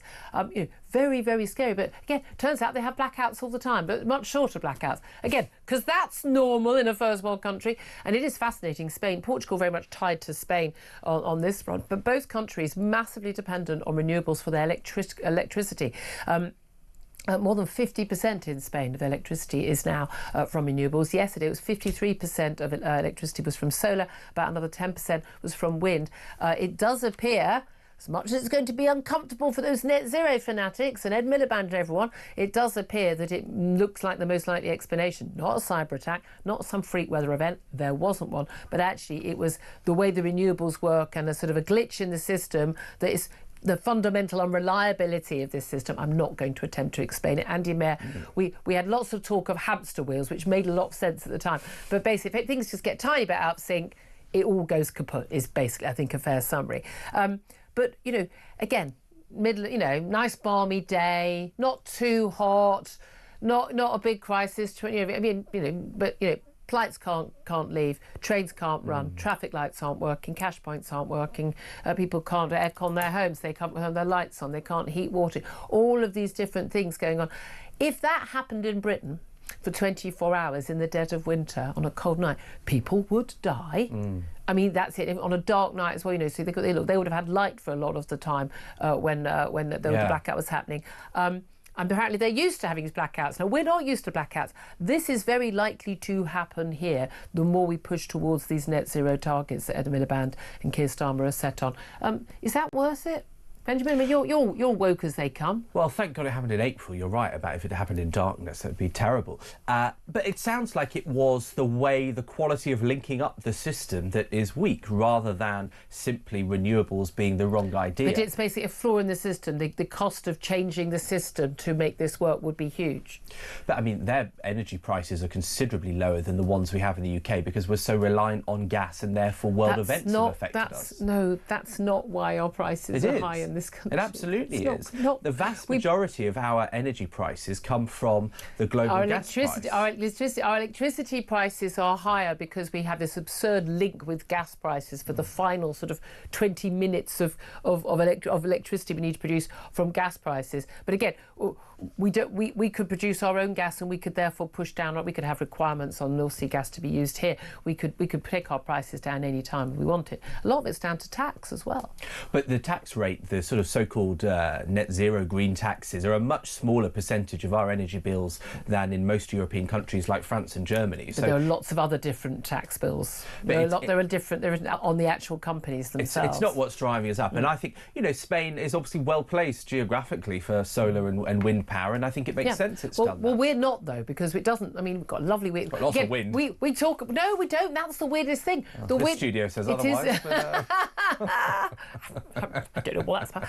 But genuinely, in the coldest winter months, we tend to actually, the typical weather in Britain, December, January, is actually it's not windy and there's no sun, so it wouldn't work. I mean, I've always said we're heading towards blackouts, and when we have blackouts, everyone will go, oh right, oh fair enough, and we should actually we're going to need to go to blackouts before people wake up and, as I said, the mainstream media start asking the right questions and stop just pushing climate change nonsense. I mean, causes aside, I've never seriously thought about the prospect of a blackout, whatever might cause it. So the kind of preparation and the consequences that the caller was saying earlier. Got your... Well, this thing, I don't keep sort of like biscuits and dry foods and stuff in the house because I would just eat it. So in normal life, that's not a very good idea. But well, we think did about a report only a few weeks ago that we were all supposed to have, event of a cyber attack or event of something. We should have, the wind-up radio, the torch, the bottles of water, the tinned goods. Yeah, I don't have... I mean, don't bother burgling me. There's no cash under the bed, right? But actually...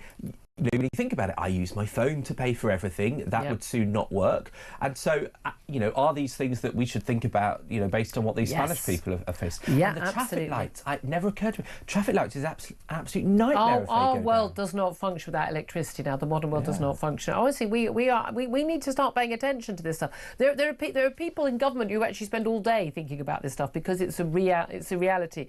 And also, again, there's still the possibility this could have been a cyber attack. It's exactly the sort of thing that Russia, China, North Korea, Iran would try out. It's exactly the sort of thing they would do. It's exactly the sort of thing they want to do. We are incredibly at risk of these things. And I find it extraordinary how many people in government, how many people just generally in life just are not prepared for it. I mean, again, even the cyber attacks, again, look at Marks and Spencer's, we had major banks, we've had the NHS experiencing cyber attacks. When everything is electronic, and suddenly none of it works. You think, oh, hold on a minute, I can't. Even if you have a little power outage at home, every now and then you have about it, you think, oh, I don't know, well, let's put the kettle on. Oh, no, can't have a cup of tea. Like, oh, what can we do? And you suddenly realise how much you rely on electricity for all your basics. Let's talk about basic things like ability to protect our country. Small boat crossings passed the £10,000 mark this week. £10,000 mark. If only. No, apparently you can get that's 2 people on a boat. It's the earliest point in the year since records began. It took till June to reach this mark last year. Now the reality is and I've been putting this out to Tories and Labour ministers over the years. The number of people who cross seems to have a damn sight more to do with the weather and the sea conditions in the Channel than it does to any policy. But nevertheless, Rishi Sunak said he'd stop the boats. He didn't. Keir Starmer promised to smash the gangs. He hasn't. This was a massive issue for voters at the last general election. Do you think in any way that Labour are going to be able to tackle this? Well, I hope so. And if you're being sympathetic, reasonable maybe, then what were the chances you were going to dismantle organised international crime in 9 or 10 months? That wasn't likely.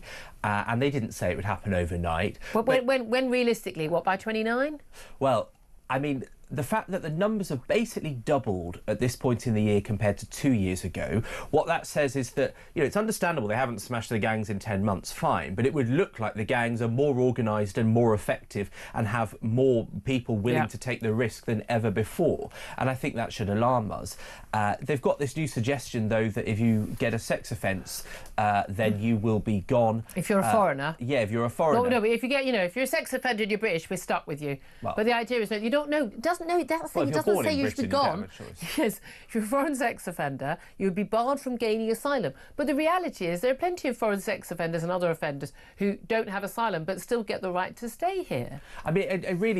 I mean, I can't imagine what the logic was. I think there's some audacity. The news story in which this has the shadow Home Secretary, I think he is, Chris Philp, saying it's a disgrace that this was still possible. Well, mate, it's only possible because you were a Home Office Minister. Exactly. So there's some audacity there. But again, I don't understand why just sex offenders. Why not any criminal offence? Yeah, I think... more than, we can debate over shoplifting or not, but I'm going to... Third shoplifting offence, definitely. You're out, bye. But genuinely, I would literally... Shoplifting really winds me up, I know, exactly. I would literally just put people on a boat and go, bye, we're just going to ship you over to Calais. Off you go, off you get. Just not a problem. And there's a compassionate argument for that too, because if you want to take in people that have been through hell, an interpreter that helped British forces in Afghanistan and wants safety... Taking them. If you want to take them and want to make make space and money for those people that have helped us and are decent and have been through hell, well, then you can't take, 12 sex offenders from another country. Yeah, exactly. I just find it extraordinary that anyone thinks we can. Also, the main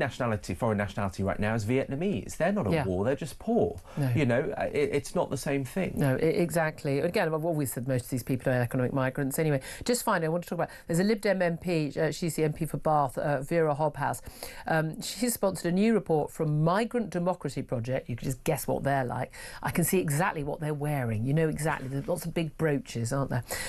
She's backing a new campaign that would hand the vote to over 4 million people from abroad, including people who arrived in Britain illegally. They argue that Britain's current electoral system fails to represent millions of people in the UK who cannot participate in elections. No, because they're not citizens. That's why. Because you don't get to vote because you're not a citizen. It doesn't matter where you live. This is properly insane. Yeah, we have a bar for getting a vote, and it's called citizenship, and it's every sovereign nation runs on that. Obviously, when we're in the EU, you've got local elections, votes for EU residents, but that was reciprocal. So, if you went to Spain in that time, you'd get the same thing in return. So, you can understand that. You could could vote in European elections, precisely, I think, but again, not in the referendum, and that's something, again, Labour want to, this is a Lib Dem MP, but Labour want to extend voting to kids 16 and 17, which again, I find absolutely insane as well. We just have 18-year-olds who are citizens in this country and not behind bars seems to me to be, or certified insane, seems to be about right. Are you barred if you're insane? I believe you are if you're certified. I think you are certifiably insane, as opposed to just, a Lib Dem MP calling for this sort of madness.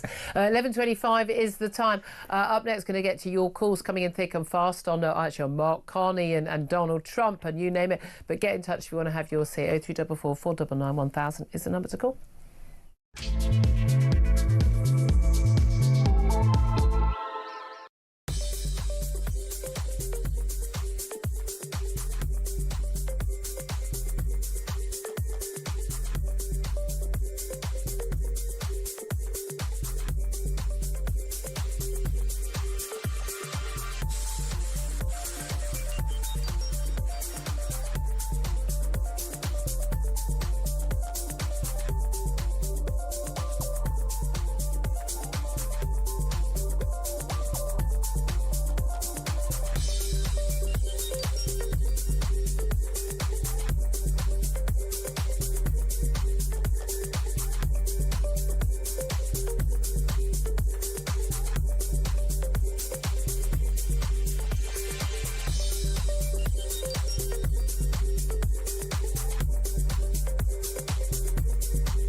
Report, it was found that about 1/3 of children who presented themselves at the Tavistock Gender Clinic had autism or some other neurodivergent condition. So that was there and that was known, but there was an appalling lack of curiosity. Rather than say, is this just an outworking of the child's neurodiverse behaviour, neurodiverse condition, clinicians seem to think, well, it just means they're trans, and move forwards without asking the right questions.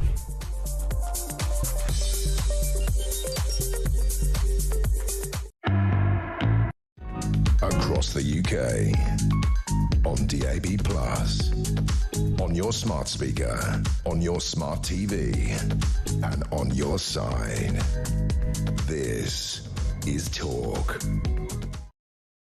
Good morning, welcome back to the show. 11:27 is the time. I'm Julia Hartley-Brewer.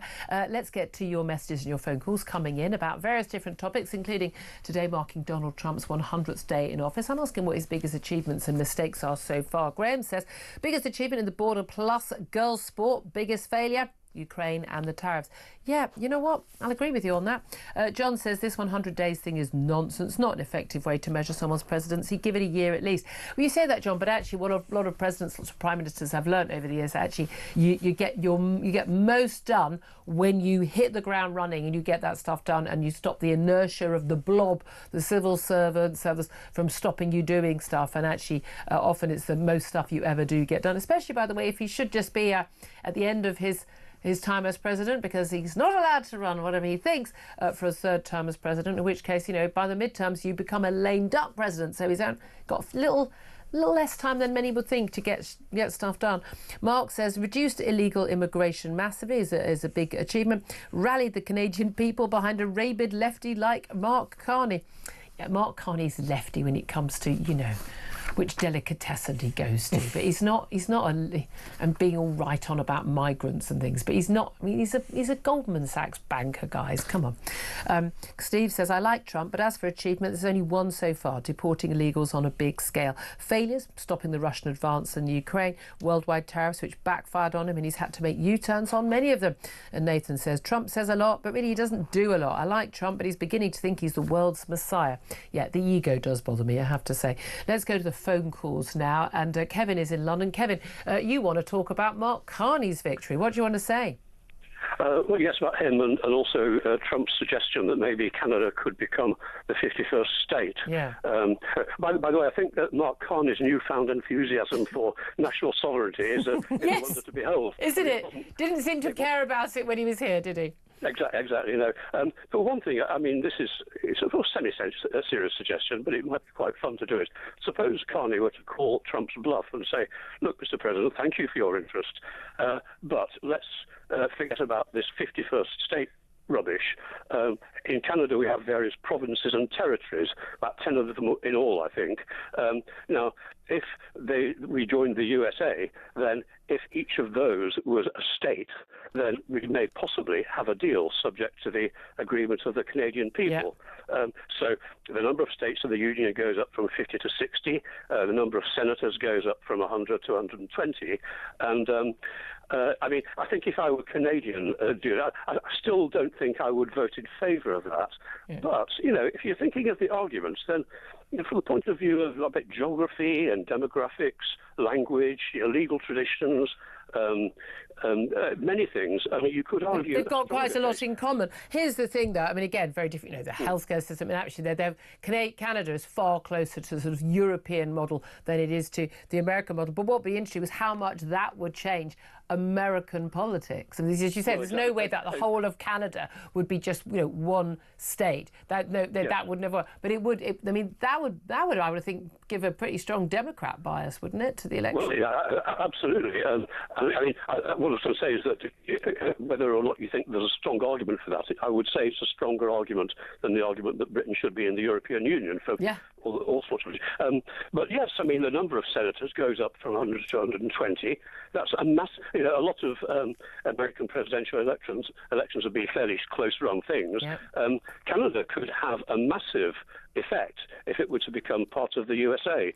And as I say, I mean, it would be interesting. At least it would be a realistic option to explore. Yeah, I like the idea of calling the bluff. Go, OK, then let's start the talk. So that would be fascinating. I love that, Kevin. Thank you very much, and it's such a good point about Carney, who feels terribly strongly about national sovereignty when it's Canada, but apparently not when it's Britain dealing with Brussels. Let's go to Dave, who's on the line in London. Hi, Dave. What do you want to say? Hi, Julia. I was just when I was listening to you and your guest, Mr. Lefty Benjamin, whatever his name is. Oh, be nice. Play nicely. That's not an insult, Julia. Well, it is an insult. You were kind of sort of saying, "Oh, Carney. Well, he hasn't been elected. This is so bizarre." I just wanted to remind you guys that most of our country isn't run by the elected politicians anymore. Exactly. It's run by heads of quangos, people that are put into places like Miliband to go and do damaging things. Lawyers from the UK, lawyers from Europe. I don't think our country, I don't think whoever you elect, it makes any difference anymore. And as for these MPs, many more than Canada and America, obviously, even though we're a sixth of the size, I know they're elected as part of a democracy, but 80% of people who vote go down to the polling booth. They don't even know who their local MP is. They couldn't care less.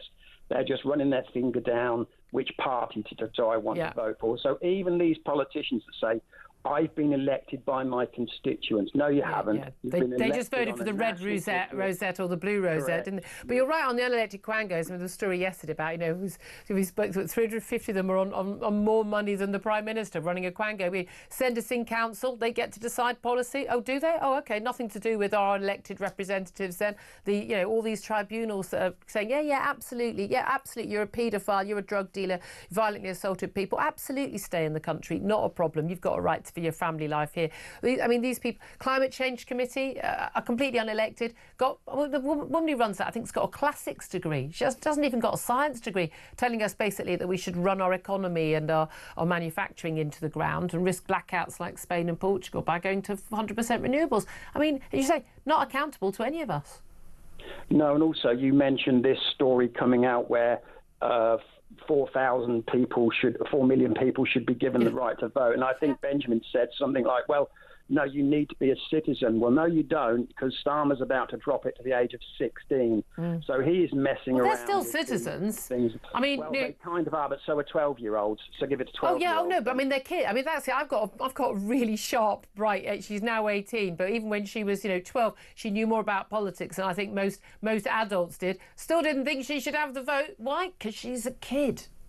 Well, exactly, and it's just gerrymandering to try and get to stay in power. It's got nothing to do with young people need a stake in the economy. Exactly. It's a load of rubbish. I tell you what though, given more and more of them are saying they'd vote reform and according to the polls, particularly young boys, I think they might move away from that. But my thing is, even if I thought every single one of those young people was going to vote however I would vote, I still wouldn't think it was right, because they're not adults. You can't say you can't buy a cigarette or a pint of beer. You can't drive a car even to the age of 17, but you can absolutely have a say in who runs our country. What a load of abject nonsense. The only way I would accept it is if we say, OK, if you give the 16-year-olds the vote, they are now eligible for adult prison. The day they get the vote, everyone that's 16 in a Young Offenders Institute is moved into an adult prison. We'll see how many people then who've got kids of the age of 16 think, oh, no, wait a minute, I don't think I want that consequence. Well, that's the one you're going to get. I so think, if you want 16-year-olds, they go to prison, end of story. I like to think most of us are hoping our children don't end up in prison, but there we are. David London, thank you very much. 11:35 is the time. Benjamin, do you want to come back in on being a lefty, Benjamin? I'm the radical centre, that's what I always say. Radical centre. But the centre ground of British politics right now is properly full-on, mad, radical and extremist. Men are women, women are men. Let's completely and utterly damage our economy with net zero madness. I mean, let's have open borders. The centre ground of British politics is properly extremist now. It's not something to be proud of. I think it's harder to work out. I dare say that, I mean, you can see it with Reform UK, because they talk about nationalising industries like steel and maybe further. That's a very popular policy on left and right. Yeah, meanwhile being sort of anti-mass immigration. So, that shows where the centre ground is moving. I think we live in the end of Thatcherism. I suspect that's the defining feature of it, because globalisation is collapsing. Very interesting. 11:36 is the time. Your calls welcome on. You should just call up and just be horrid to Benjamin. That's all part of the fun. He knows the deal. 0344 499 1000 is the number to call. Going to take a quick break. Up next, we're going to be talking to the Centre for Migration Control's Robert Bates about sex offenders, amazingly, who come from abroad, being barred from gaining asylum here. A whoopity-doo-dah, and that extraordinary 10,000 people arriving on those migrant boats across the Channel already this year. How's those gangs going, being smashed? It's going really well, isn't it, Keir? Well done, mate. This is Talk, the home of common sense.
across the UK. On DAB+, on your smart speaker, on your smart TV, and on your side. This is Talk. This is Talk, the home of common sense, with me, Julia Hartley-Brewer. 11:39 is the time. Let's go straight to Robert Bates now. He's a research director at the Centre for Migration Control and joins us to talk about, all things illegal migrants. Very, very good morning to you. Morning, Julia. Thanks for joining us. I mean, there's an awful lot of stories. I want to start, though, with the small boats crossings.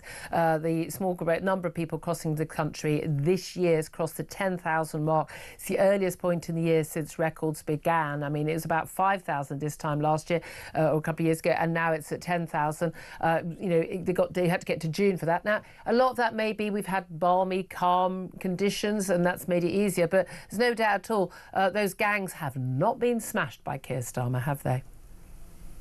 Far from it. And when you look at what the actual impact that smashing the gangs has had, which has perhaps meant that there's been a short supply of dinghies occasionally, well, that's something that's been circumnavigated quite easily because we now see that the boat sizes have increased astronomically. The numbers of people coming in on boats have increased nearly by 50% in some instances. So we need to realise that where we are now is in a much worse situation than where we were this time last year. At least last year, although the Conservative Party really did botch the Rwanda plan by failing to commit to leaving the ECHR, at least there was a recognition that if you want to stop people coming across the channel, you need to have a strong deterrent in place. Fortunately, of course, the first thing the Labour Party did when they came into government was to scrap that and to focus all their efforts on the people smugglers rather than actually addressing those flows. And the result is, as we're seeing 10,000 hit, more early than at any point in any other year, 41% up on this time last year, and there doesn't seem to be anything in sight that would actually start to. I mean, we were told, weren't we? Keir Starmer was just saying, look, the Tories just didn't have good relations with the French, and you have to have a conversation with Macron, you have to negotiate, you have to, actually just, talk to people. That was going to solve it. I mean, great. It's just not working out as well as many had planned. I mean, how much worse is it going to get? Well, I think on current trends, we probably will hit 50,000 this year. I could well see without anything changing dramatically, we will be reaching a record high of that. And that, of course, then puts us in a very perilous situation over the course of this Parliament, where we could see up to 250,000 people coming across the channel. Of course, that's a forecast going forward. But you're absolutely right. The idea that the French were going to bail us out of this problem was absolutely pie in the sky. Yeah. Thinking we've sent them, £500 million to try and address some of those crossings. We've seen very little return on investment on that. They've done very little. They've been handing out life jackets in some instances as well. The fact of the matter is that if you want to solve the illegal migration crisis gripping your country, you have to take measures yourself. You can't rely on other people to solve it for you. That's not something that Keir Starmer seems prepared to do. He's got this commitment to international collaboration. He likes to see himself as a statesman in that regard. Yeah, but again, it's like we could all collaborate. Yeah, great. But it turns out all the collaboration seems to be with the smuggling gangs, because we've got the latest stats in terms of the huge amounts of money being spent on the migrant hotels. We had this absurd story yesterday, over the weekend. Serco, one of the three big providers of migrant properties. So you've got illegal migrants here claiming asylum here for years. The Labour Party at the last election said we're not going to have people in hotels anymore. Or then people said, well, they're going into private accommodation. That's going to end up being competing with families for the same accommodation. Oh, well, we'll deal with that. No, they're just busy signing contracts with companies like Serco, who then sign contracts with local landlords, offering them 5 years, not 5 months, 5 years guaranteed rent, paying all the utilities, council tax, paying everything guaranteed, double the local rent. What a surprise. Makes it even harder for local people to rent those homes themselves. Why would a landlord go to a local person when they can guarantee that income from Serco and from the taxpayer? They are, it would appear, whatever they say to us in public, gearing up for this to be for the long haul. Well, exactly, and that is the big change with these contracts, the fact that they're now 5 years that landlords will be paid the rent for individuals being housed. And I think that it really is, in a way, an admittance of defeat from the Labour Party, that they realise that they won't be able to bring the asylum backlog down under manageable control over the course of this Parliament. Of course, they're actually introducing measures as well that would make it more difficult for them to clear the backlog, to make sure that those hotels are empty. They're meaning those individuals that get refugee status eventually have a longer period of time to stay in those hotels once their asylum application is approved. So they're doing really all they can to clog up the hotel system. The use of houses, as it now seems, of course, has huge impacts on local communities, not just in terms of the pressure, but in terms of individuals now being placed in these areas as well. It seems like they just want the problem to sort of go away from the front pages. And if you don't notice it, if people are just in these homes as opposed to in a hostel and everyone can see there's crowds of, young men, outside a hostel, it's more noticeable and people could complain about it, and just make it kind of go away and dissipate somehow in the community. People won't notice. People are going to notice. One thing they've also noticed is the fact that we've seen story after story after story of people who commit offences, come to this country, commit offences, and then allowed to stay in this country. And just again and again and again, especially these higher tribunal decisions. But announcement from the Home Secretary Yvette Cooper today that asylum seekers will be denied the right to stay in the UK if they've been convicted of sexual offences. Apparently that wasn't the case already. Terrorists, war criminals and any other criminals whose offences carry a sentence of 1 year or more can already be refused asylum under the Refugee Convention. But under these changes, that'll be extended to someone who commits a sexual offence, which would, regardless of the length of their sentence. I mean, I think most people are just flabbergasted that wasn't already the case. For me, I'm thinking even, even shoplifting, certainly a third offence shoplifting, bye, you're out. But the reality is we can refuse these people asylum as much as we want. We can have it all the niceties in black and white in the law, but it doesn't actually mean these people ever get thrown out of the country. No, quite right. I mean, I'm glad that the government is finally recognising some link between crime and open borders. That's something we've been talking about for quite a while, but it seems to have taken a while to cotton on. The key point in these plans, of course, is that they have shortened the length that an immigration tribunal judge has to process these asylum claims that will inevitably, and these legal claims that will inevitably result from those haven't they shortened it to something like 24 weeks? So basically half a year still. Well, exactly. You've still got a fair old period of time to gather your case. And of course, we know from those endless examples that we get given that the immigration tribunals are hardly on the side of the British public when it comes to actually seeing common sense and removing these individuals. You're absolutely right as well. Why are we just stopping at those that have committed sexual offences? It should be individuals that have come into this country and then, committed any crime. There's, of course, the other point as well, that if many of these individuals will have come into the country in this regard with these plans illegally, and therefore they shouldn't have been given the opportunity in the first place to commit sexual crimes as well. So, there's a whole manner of loopholes and problems with this plan. I think it's been brought out because, of course, we have elections later this week. We have seen horrible news stories such as the 10,000 mark being reached, and they're trying to cover their tracks and to see it look like they're looking tough. Yeah, I just don't think anyone's going to believe any of the main parties on this anymore. Just finally, I must ask you about the Lib Dem MP Vera Hobhouse. She's the MP for Bath in the West Country, and she has backed a campaign that would hand the vote to over 4 million new people, in not just foreign citizens, but also those who have arrived here illegally. And it's a new report from the Migrant Democracy Project, and she's sponsored the report and launched in Parliament. And basically, they say, look, millions of people aren't represented, and migrant residents should have the right to vote. I mean, the whole point of the nation state is that citizens have certain rights by dint of their citizenship. And basically saying, if you can get here, you get a say in how the country's run. That is madness. Exactly. The whole point of having a vote is you have a stake in society. You want it to do well. You're casting. It's a responsibility. It's something you take seriously. This is electoral gerrymandering. I mean, these illegal migrants aren't going to be voting for the Reform or Conservative Party, are they? So it's clearly a recognition that the Lib Dems rely on others to although they'd have to register to vote, and we might know where they are, which would be useful. But there we are. Robert Bates, thank you very much indeed. We'll take a quick break now. Up next, we're going to be talking about why Labour MPs and indeed doctors are railing against that Supreme Court decision on what a woman is. This is Talk, the home of common sense.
actually the split in politics, I think, is between those who love this country, believe in this country, want to protect, promote and celebrate this country and everything that once made it great.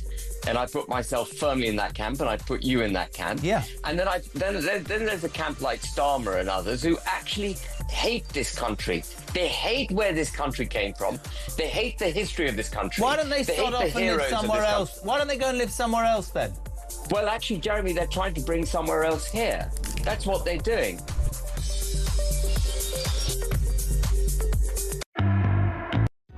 Across the UK, on DAB+, on your smart speaker, on your smart TV, and on your side. This is Talk.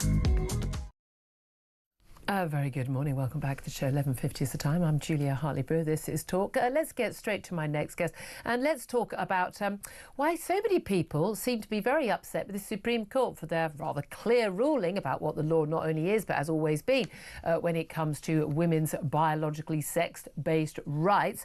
It seems that not just Labour MPs but doctors are unhappy with that decision. Let's talk to Emma Hartley, no relation, who's a campaigner at the Women's Rights Network. Good morning to you, Emma.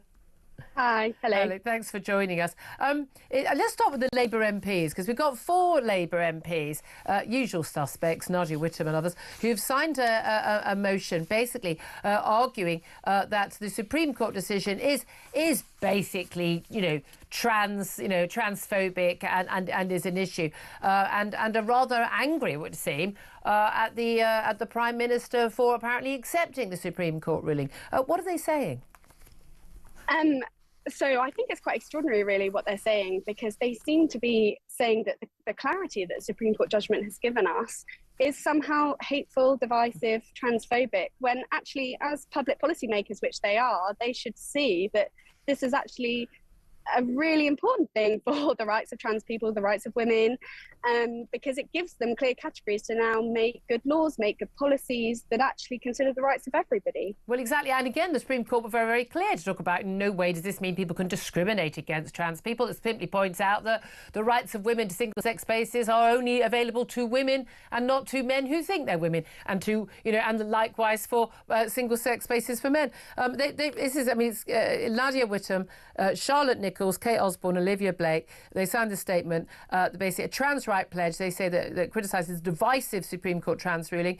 They said that lesbian rights do not conflict with those of transgender people, even though we know 40% of, until this point, 40% of people who are on, lesbian online dating websites are actually men, often men with a beard, saying, well, I'm a trans woman with a penis, but I think you're a bigot if you don't have sex with me. I mean, clearly those are in conflict, are they not? They say, we affirm our unwavering commitment to the dignity, safety and liberation of lesbian and trans people in all their diversity, and stand united against all forms of transphobia, lesbophobia, didn't know that was even a thing, and misogyny. There's no pride in exclusion.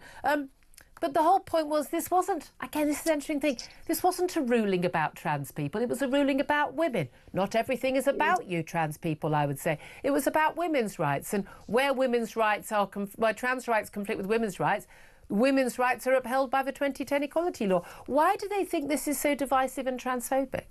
Well, I think they just failed to understand what it actually means. They haven't seemed to thought about it properly, because actually this ruling is better for trans people and it's better for women. The Supreme Court saying that any other understanding of what women means in the Equality Act would be incoherent. I mean, how they can then repeat this again and again is just bizarre. Just because you repeat something over and over doesn't make it true. Well, it is the same people who say, J.K. Rowling's transphobic, and you say, can you give me an example when she says trans women are not women? It's like, well, that's not transphobic. That's A, biological fact, and B, the law. So it's not transphobic. It doesn't have any meaning, does it? Absolutely. And if me saying that women as a sex class matters makes me transphobic, then I think so be it. It kind of undermines what transphobia means in the first place. Well, exactly. If everything's transphobic. Exactly. Facts don't have feelings or care about feelings. Indeed, I'm fascinated to see that doctors, junior medics at the British Medical Association have kind of joined in this. They've called the Supreme Court trans ruling, in their words, scientifically illiterate. This is a motion which was passed at the conference on Saturday, criticised the ruling as biologically nonsensical. They say that the binary divide between sex and gender has no basis in science or medicine, while also being actively harmful to transgender and gender diverse people. Now, this is rather terrifying because I don't think these people should be allowed to practice as doctors. And I definitely think that no one should want to see a doctor or allow your child to see a doctor who doesn't understand the difference between the biological sexes. Yeah, I mean, absolutely. It just undermines their credibility entirely. And I think that that's why them coming out and saying that is pretty nonsensical. I mean, with the puberty blockers already, there's all the scandals involved with that that's undermining the medical profession. We need doctors. They are just letting themselves down and just undermining trust. I mean, I think this is the problem with gender ideology in general. It shows how it's undermining trust in our institutions, and the fact that the BMA are coming out and saying that, it just highlights how deep this has got. And actually, if we hadn't had the Supreme Court ruling, you know, all of the vulnerable women that are suffering because of these policies would continue to suffer. I mean, we keep talking about toilets, but actually it's about the most vulnerable women on hospital wards. It's the women that have biological women that need smears. Don't say biological women. We're just women. Just There's women. only one kind. Absolutely. We're not a subset. I've always said to people, do not use. When women started saying females, no, we keep up. We don't let them steal our word. It's our word. We're the only kind. No, but you're right. It's like refuges, prisons. Right now, today, there are men claiming to be women who are allowed in women's prisons in this country. That is an outrage. And by the way, did you see Rory Stewart in his mad podcast with Alistair Campbell is? And Rory Stewart, you know, was former prisons minister, who, while he was prisons minister, said that there had been cases, he admitted, and it's been proven in court, there have been cases of supposed trans women, i.e. men who claim to be trans, many of whom, by the way, have been convicted of sex assaults on women before they go into prison, who then miraculously discovered they think they're women, very conveniently, put a wig on. They go into a women's prison, and there have been cases where they have sexually assaulted women prisoners who are highly vulnerable to attack in those circumstances when they're put behind bars in a cell. He's admitted that. And then he was saying in his podcast about this that this wasn't the most important issue. Well, maybe for you, Rory, as a bloke, not such a worry. Oh, absolutely. And I think it's extraordinary as well how they'll sort of talk about trans people but won't actually define what they are. And I think coming back to the doctors, that's part of the issue, is doctors are used to working with symptoms and you know, really clear, these are the symptoms, so therefore this is the diagnosis and this is the treatment options. And actually, like, that's where when you say trans woman, well, what do you actually mean when you talk about that? Because actually we can objectively measure a category of women, and therefore we can understand the policy that we need to support them. And in the same way, but I actually think that's where the conversation should go. Okay, so what is a trans woman? Because if it's self-identifying, then that actually makes it really difficult, because if you have a patient come in unconscious, you don't go, oh, maybe they're trans, because if they're unconscious, they can't tell you. You go, they're male or female, i.e. they're a man or they're a woman. And you treat them and you give them drugs. I mean, again, different amounts of drugs, different kinds of treatments based on that biological reality rather than a feeling. And again, I just find it terrifying. We've had, you know, I think the American, I think British Psychological and Psychiatric Associations massively backing, you know, the idea that there are trans children and they need to be treated, supporting puberty blockers, gender affirming care, as they call it, which has basically been drugging and mutilating children's bodies for a political ideology. I mean, it is absolutely appalling. And I thank God we've got some sanity coming back in this country, but we clearly got to fight back against some lunatic MPs and some very, very, very scary medics as well. Yeah, very privileged medics, I think. I think it's very much a luxury belief. Oh, you know, absolutely. It's a belief system. So, absolutely. Emma Hartley, thank you so much for joining us. Campaign at Women's Rights Network. Thank you for that. Benjamin Butterworth, come on, there you go. You got go out 30 seconds. Talk your nonsense. Go on. No, but these women, who I think all of them are bisexual, are speaking up for lesbians because lots of people have been speaking for women who are attracted to women and telling them that they're threatened when actually the vast majority don't take that view. The lesbian and gay alliance, which doesn't represent lesbian or gay people. Well, it does. I mean, it opposes the idea of LGBT inclusive education in schools. It opposes loads of things. No, inclusive. No. Here's an idea. I'm not homophobic at all, but I also don't want my child being constantly told everyone's on the spectrum, everyone's gay, 15 different sexes and genders and the like. It's a load of nonsense. Well, I'm literally a homosexual, and I would say literally. You represent yourself. I represent me as a woman. You represent you as a gay man. But I don't think you speak for lesbians. I don't think I speak for lesbians. No, most of them wouldn't take your view, and I know that. Well, you know that because you know all the lesbians. No. What about the lesbians being told they're bigots because they won't have sex with a man? Well, I mean, in the 1950s, you would have been complaining about that. We're up against the clock. We're going to talk about this later. This is Talk.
Across the UK, on DAB+, on your smart speaker, on your smart TV, and on your side.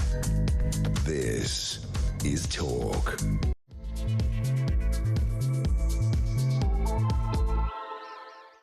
Very good afternoon to you. This is Talk, the home of common sense with me, Julia Hartley-Brewer. It's 2 minutes past midday. Have we got a rip-roaring next hour for you? Coming up, we're going to be talking about that victory for Mark Carney's Liberals in the Canadian election. A huge political comeback for Mark Carney, but actually, was the election really won by Donald Trump? Because his threats of making Canada the 51st state of the United States seem to put something of a leap into the step. Spring into the step of Mark Carney, and meant that Pierre Poilievre of the Conservatives lost out. We'll be talking about that up next with Sebastian Gorka, who's a senior advisor to President Trump in the White House. Also going to talk to him about Donald Trump marking his first 100 days in office. Well, what have his biggest achievements been and what have his biggest failures have been? We'll talk about that. Plus, Labour is set to face, we're told, a summer of discontent as teachers, nurses and council workers have issued strike warnings after Chancellor Rachel Reeves ruled out any extra cash for departments for public sector pay rises of up to 4%. And Meghan Markle, her again. She apparently is continuing to use her HRH title despite an agreement when the couple left Britain that with Buckingham Palace that she would not use that title as a non-working royal. Does that matter, though? We'll talk about that. Plenty more besides. Benjamin Butterworth is still with me. He's a journalist and broadcaster. Thank you once again for joining us. Good afternoon, Julia. We're in afternoon. That was very polite. Good afternoon. I know we always have to remember the afternoons, don't we? I'd love to hear from you as well. Great to get your calls in about Donald Trump's 100th day in office. What are his biggest achievements? What are his biggest mistakes so far? Give us a call, 0344 499 1000. Text the word talk, then your message to 87222. You can get in touch on X at talkTV. Calls are charged at the national rate. Text costs £1, standard network rate message. It'd be great to hear from you. Lots of you getting in touch on text and tweet as well. Coming up, I say lots more to talk about. I do want to get back on the trans issue with Benjamin Butterworth. We know might come up with my next guest. I'm delighted to welcome to the show once again Sebastian Gorka, Deputy Assistant to President Donald Trump and now a Senior Director in the White House for counter-terrorism. A very good afternoon to you, Sebastian. Greetings, Julia. Greetings. Great to see you again. Lovely to speak to you. Thank you. Okay, we always go hammer and tongs, but we love each other, really. Sebastian, so much to talk about. Can we start, first of all, with that victory for Mark Carney in the Canadian election? He became the Prime Minister of Canada without even being an elected representative in Canada. He spent more of his time abroad than he spent in Canada. He's a Goldman Sachs banker, Mr. Liberal globalist, anti-Brexit, didn't care about national sovereignty when it came to abject lies about what would happen if the UK voted to leave the EU. Now massively cares about national sovereignty for Canada. Did Donald Trump win him the election, and was that his plan? Well, maybe it makes it easier to turn Canada into the 51st state of America, but joking aside, it's sad. I mean, that was a very good summary about, what Canada faces potentially now with this choice.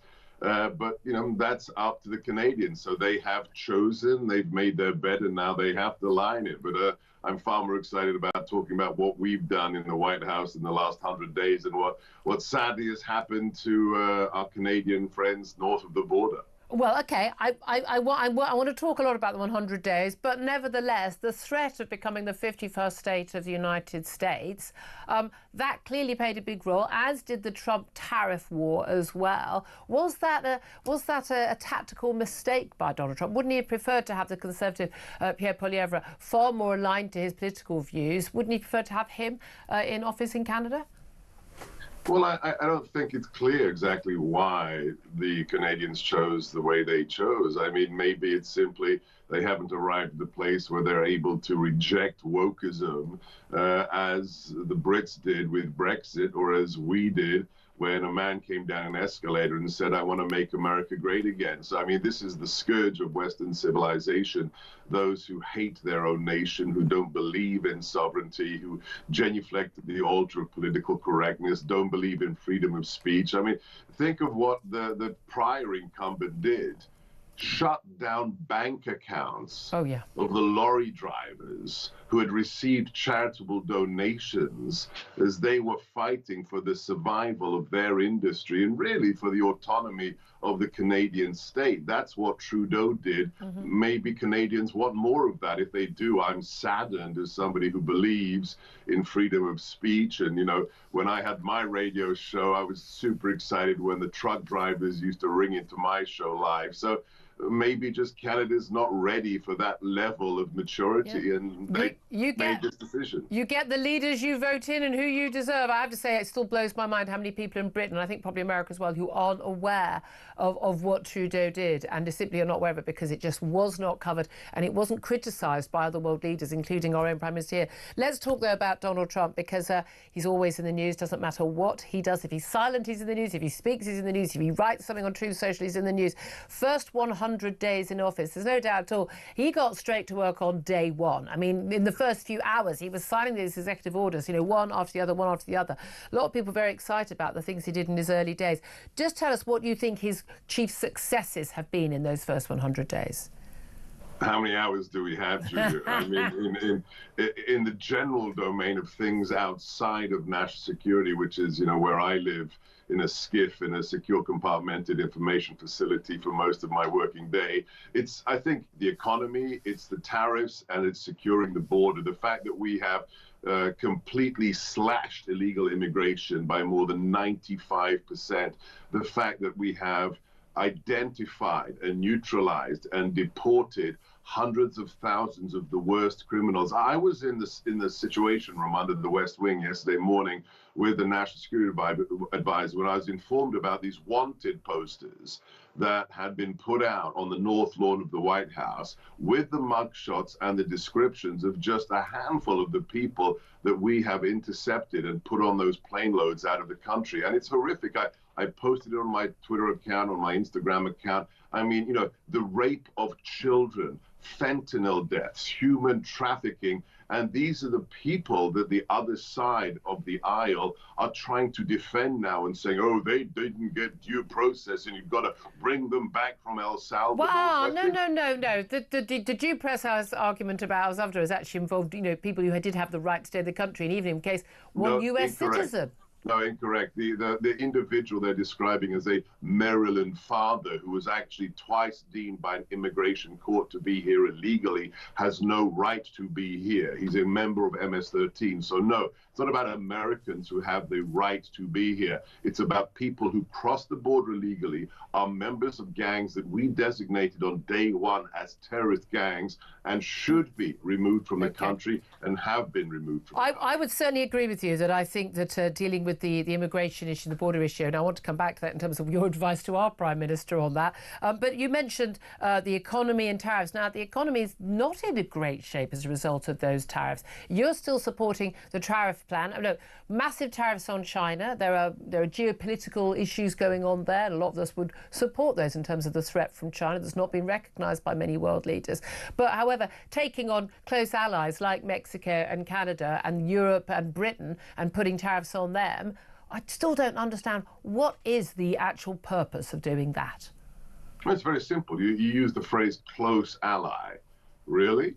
Canada, and let's talk about the facts, Canada has levied between a 200% and 300% tariff on U.S. dairy produce.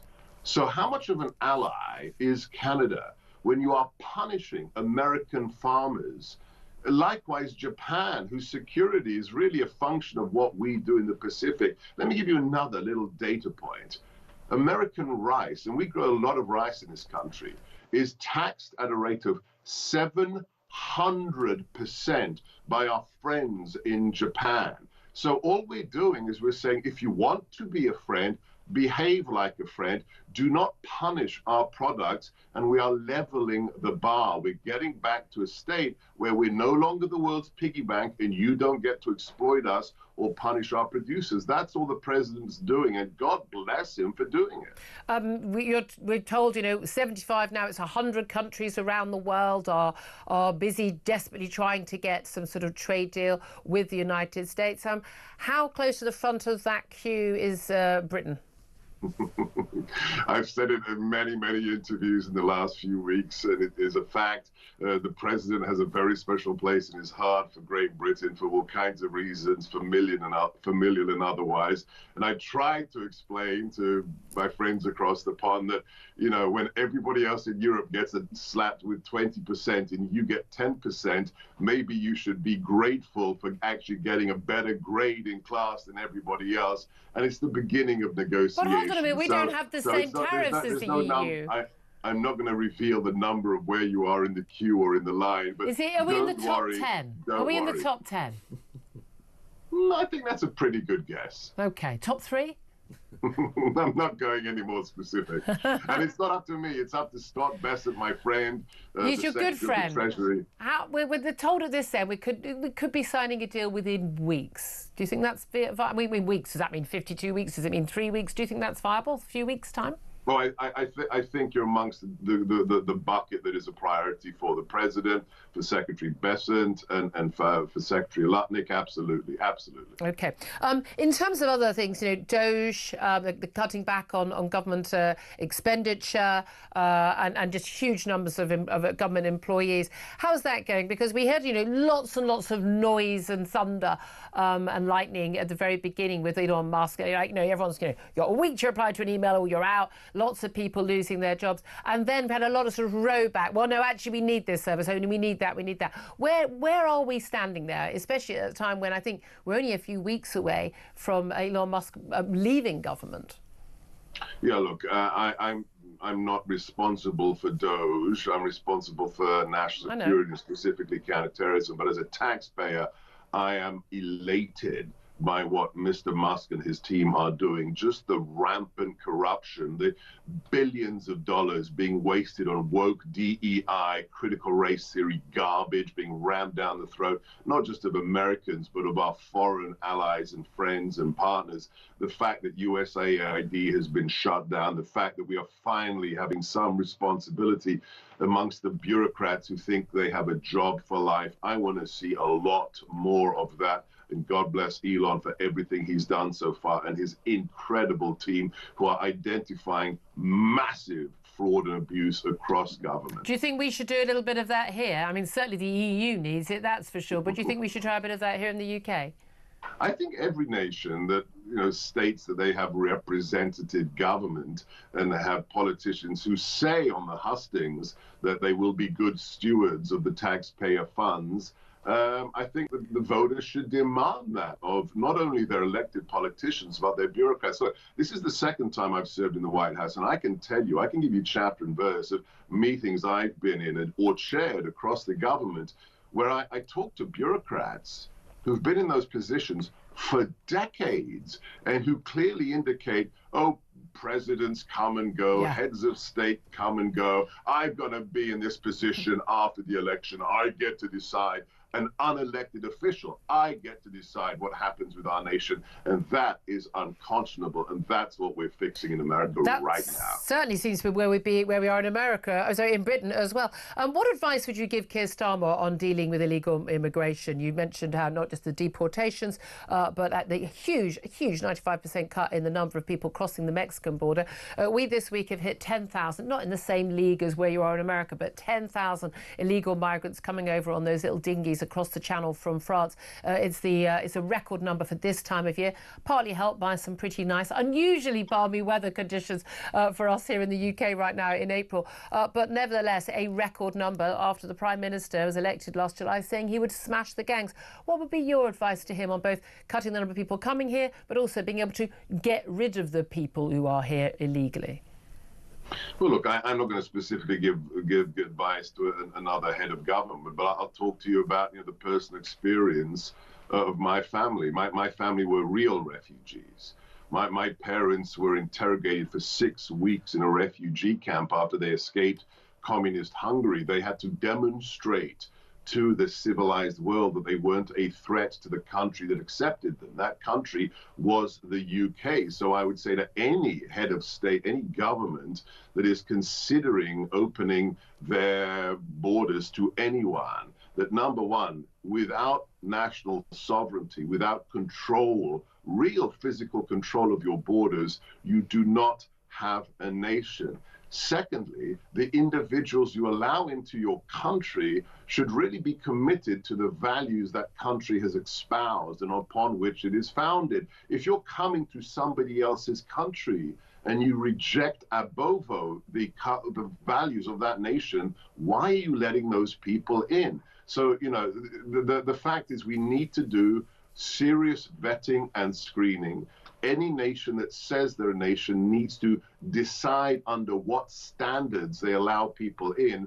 And when they find people who are malefactors, who've snuck in or otherwise found themselves on the soil of your territory, they should be identified and they should be deported because they could be a threat on the long term to the health of those people in the country who were born there or who came there legally. I go back to the posters, the wanted posters on the White House lawn. When you have illegals who have raped children, murdered 12-year-old girls like Jocelyn Nungare, and after they raped them, strangled them and thrown them in a ditch, nobody like that should live in any civilized country. So take your sovereignty seriously would be my advice to any responsible leader of any country. Should we also be taking our security seriously? You're a senior director for counter-terrorism. You mentioned your security is your brief.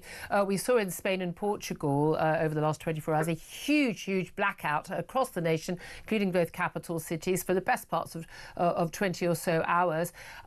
First, the talk was that it was some sort of freak weather event when there wasn't one. possible worries that it was cybersecurity, but it turns out it may in all likelihood be as a result of net zero policies, a reliance on unreliable solar and wind power that caused a sort of glitch in the system. Now, we know that Donald Trump has been very clear on the net zero policies and dumping a load of those policies, drill, baby, drill, and the like.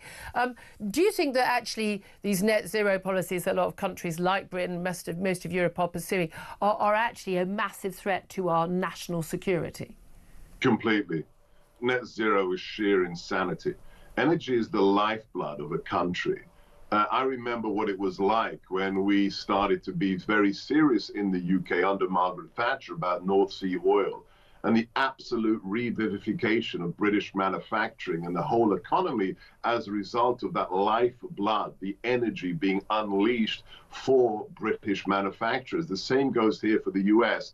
I mean, I could talk about this for a long time, but yes, energy, number one, is the lifeblood of any country. Number two, there are bad actors, not just terrorists, but nation-state actors who are actively, I can't go into details, but every day targeting the infrastructure of our nations, especially the energy grid. Any politician who has any responsibility must take this threat deadly seriously. Think about just losing electricity in your home for a week. What happens? What happens to the elderly? What happens to those who need electricity for any kind of life-preserving machine or anything else, just for the refrigeration of food? Think about the basics of life and how energy is the lifeblood of any economy. Take this seriously, please. I will be in the UK imminently to talk to my colleagues in national security, and I'm sure this will be part of the discussion. I very much hope so. Just finally, I just want to ask you about Ukraine. We saw that extraordinary image of Donald Trump, your boss, and Zelensky of Ukraine meeting, having a one-on-one talk, much more convivial than it was ahead of the funeral of the Pope in the Vatican, much more convivial than that White House exchange. Is that part of a reset of relations between the US and Ukraine, and perhaps the start of a process where, in my view, and you know my view on this, your president is actually going to get to grips with reality and know that he's being played by Putin and that the country he should be supporting is Ukraine? Nobody plays Donald Trump, Julia. You need to give it up. Nobody plays Donald Trump, okay? The reset occurred about 2 weeks ago. President Trump, the National Security Advisor, Mike Waltz, made it clear that we're at a level of frustration with both parties, both Moscow and Kiev, that we're prepared to walk away from this.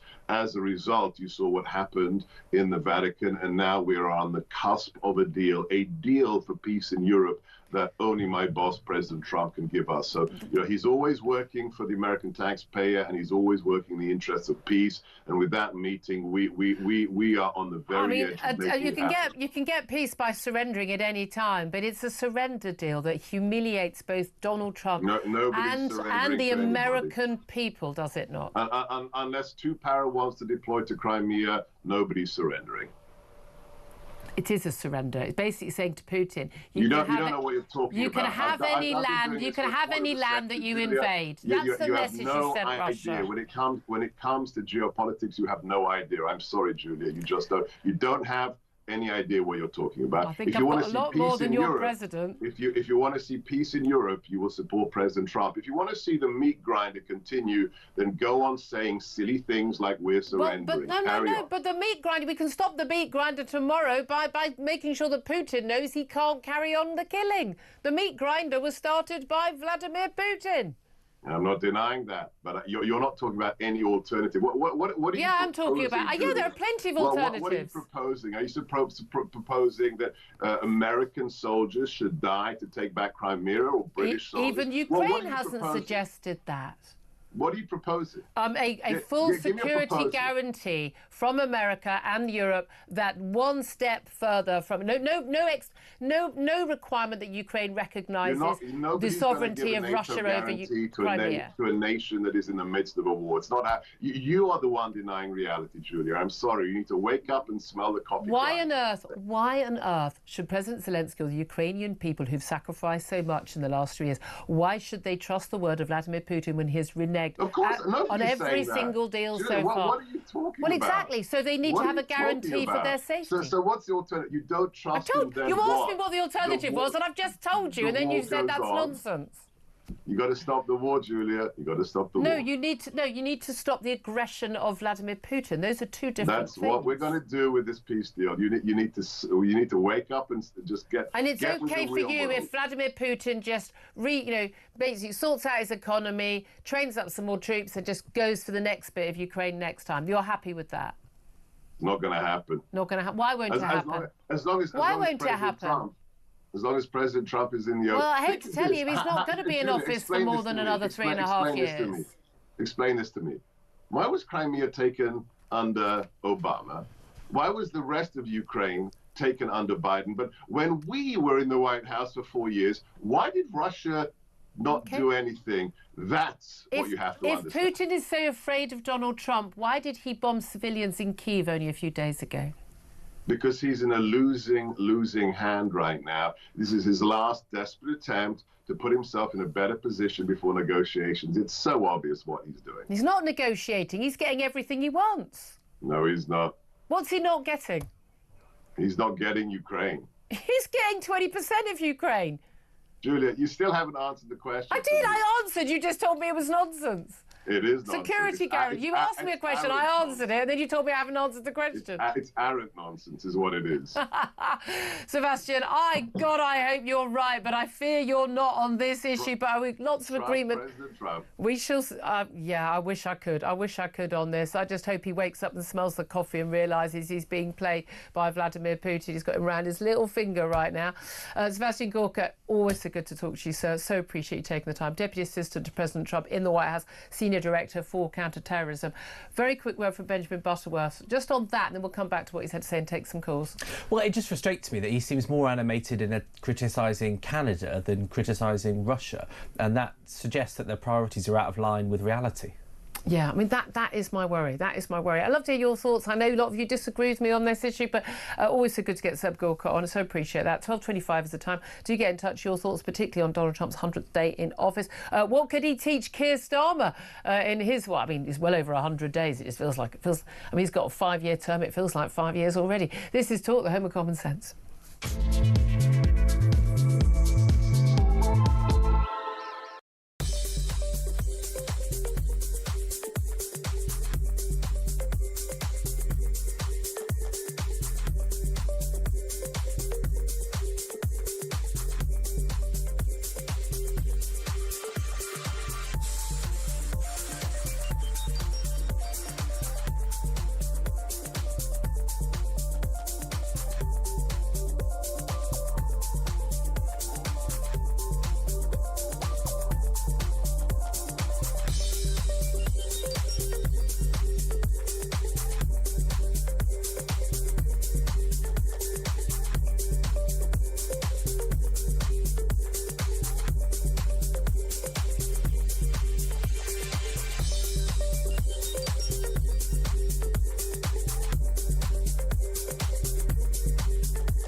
The voltage is different in Spain. It's a bit less than the UK, I think. So we do have the odd outage now and again. It's not unusual. Yeah. And as people who have rented holiday apartments know that quite often things trip in Spain if you put 2 or 3 devices on. Yeah. So it's just part of life. But then it dawns on you, you just can't do anything, anything at all. And neither your neighbours, and you have no news. I mean, it's scary. And no one keeps these transistor radios, the old things we used to have with the big fat batteries. No one keeps those anywhere. And in fact, the few that were available was sold out across Spain within an hour.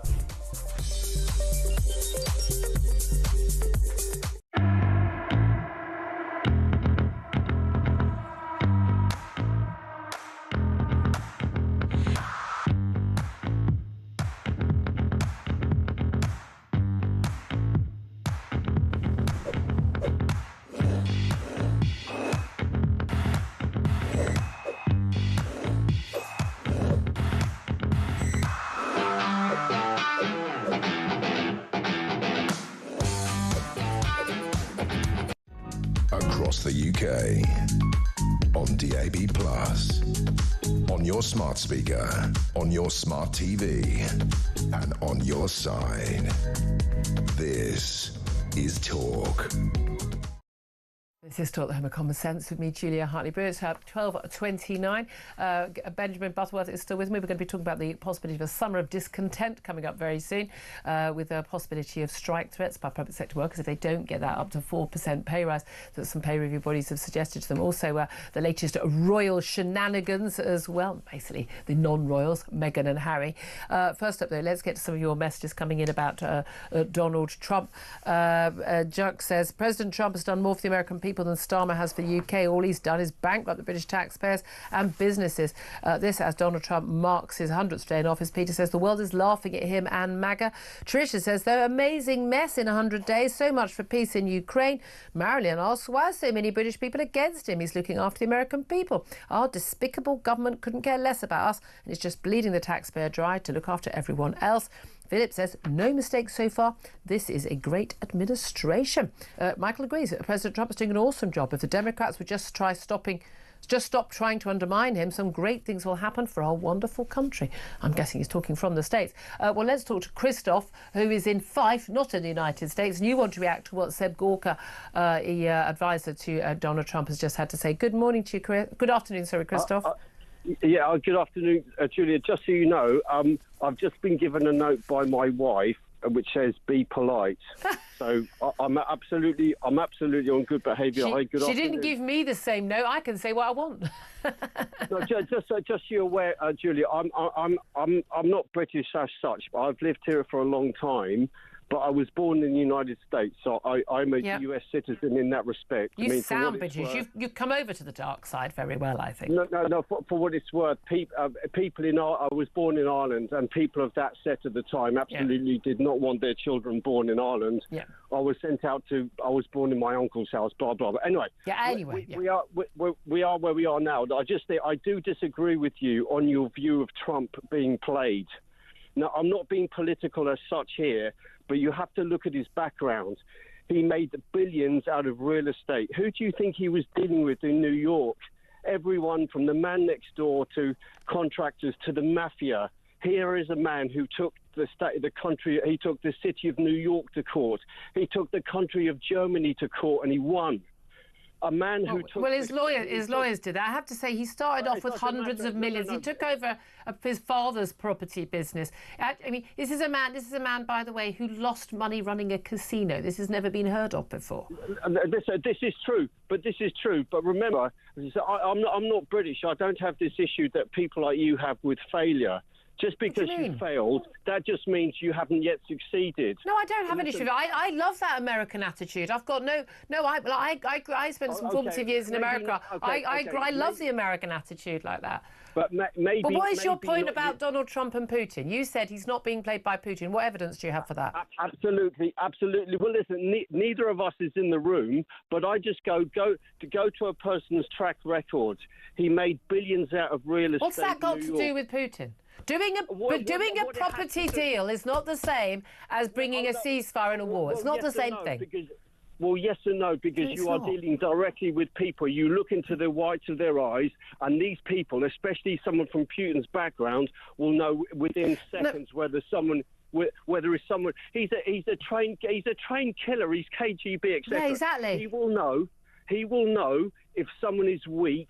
Yeah, exactly. That's my point. Christoph, in a property deal, one of you wants to build or buy a property and one of them wants you to sell it. You ultimately have the same view, just questioning what the price is and what the terms are. That's not the same as someone wants to take over an entire other nation state and you do or don't care about whether they do that. And the people who have that nation state, the Ukrainians, don't want you to do that. When you're doing a property deal, you have not necessarily mutually exclusive, demands.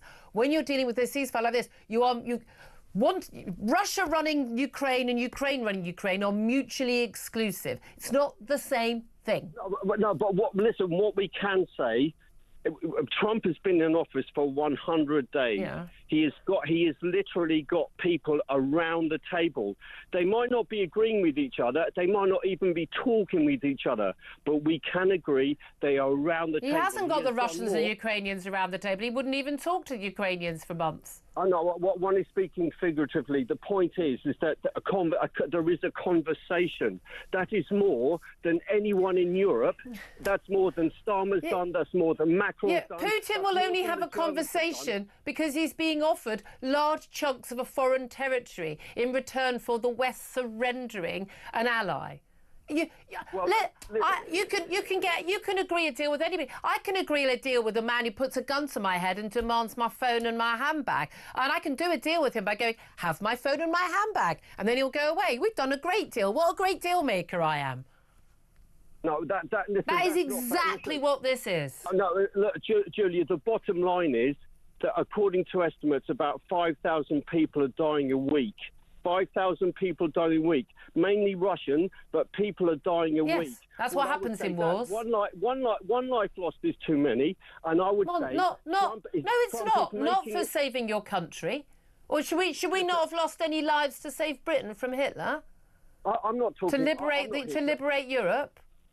I'm not here to talk about Britain, what Britain was doing or wasn't doing in the 1940s. That's nothing to do with me. No, but this idea that every single death is one too many. On the contrary, people fight and die for their country. This is the history of humankind. This is true, but you're talking to me as if this might be something I don't know. My point is that he is doing his best to broker some sort of peace. This peace will be imperfect, almost certainly imperfect. And if I was Ukraine, what I would do now is I would shake the hand. I would say I will concede the territories of the Donbass, Crimea, etc., which are predominantly Russian. Oh, not having that again. Seriously. Yeah, you know what? If you deport all the children, you abduct them, and then everyone else has to leave because of the violence. Yeah, funnily enough. Again, these are Kremlin talking points. These are not actual facts. I'm going to have to leave it there, Christoph. You stayed politer than I did. There we go. I'm going to really quickly go to another call. I want to go to Andrew in Hertfordshire. Andrew, what do you want to say about Trump's 100 days? Well done, Julie. You really are running care in the community this morning, aren't you, with your...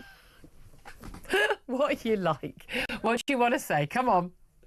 So, 100 days, the women's... signed into legislation. That's brilliant. The women and the trans stuff, protecting women's rights. That's an achievement for Trump. Yeah, 100%. But if you look at your earlier guest and Christian, who was just on there, he's just surrounded himself. It's so sad with yes men. And in relation to Ukraine, when he first spoke to Putin off the record, Putin made him wait an hour in the art of the deal. That doesn't run. He actually is. And that was for a phone call. They had a booked phone call. Putin kept him waiting. He then kept Witkoff, his aide, waiting, I think, 8 hours. You walk away at that point. You don't put up with that nonsense. That shows where the power lies. Exactly. And he sent, Kirsty Allsop is lovely, but he's effectively sent Kirsty Allsop to negotiate with the Russians and Iran. He's so out of his depth. It's so tragic. Actually, he is showing that he really actually is incompetent. And of course, around him, everybody's saying you're great. America has never been this weak. I genuinely, I think it's an embarrassment for America. I like lots of things that Donald Trump's doing, but I think he's so wrong on this, and he deserves stronger people around him saying, no, you are wrong on this, President. Andrew, thank you for your call. Appreciate that. 12:37 is the time. I'm going to take a quick break. Then we are going to be talking about, are we facing a summer of discontent with strike action in the public sector once again? This is Talk.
Across the UK, on DAB+, on your smart speaker, on your smart TV, and on your side.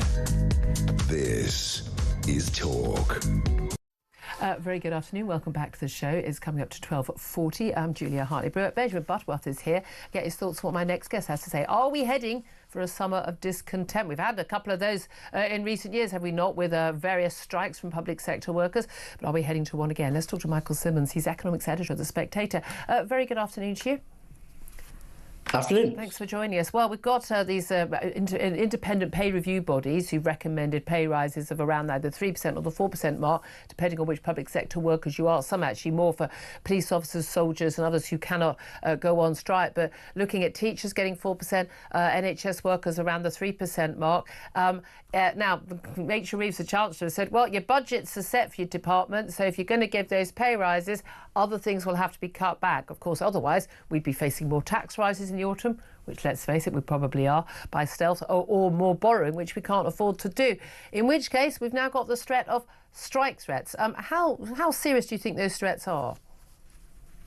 Yeah, listen, I think the strike threats are pretty serious. It's certainly going to be an unhappy summer because, as you laid out there, we don't know exactly what the pay review bodies are going to recommend, but in some cases it could be around the 5% mark. And the Treasury has been pretty clear that they will fund up to, I think it's something about 2.8%, which means that difference, each department, each organisation is going to have to decide, do they make cuts to then pay for the rest of that recommendation, in which case services are going to get worse and voters are going to be unhappy, or they're going to try and stand their ground against the unions. And we've seen, over the past few years, certainly under the last government, that the unions are more ready than ever, really, to strike. And they've had success because what did Labour do as soon as they came in? They effectively gave in to most of the demands. Said, we're just going to get around the table. They got around the table and said, here's some money. This isn't the same thing. Yeah, exactly. So you can't, in a way, you can't blame the unions. Their tactics work. So I think they're going to keep doing them.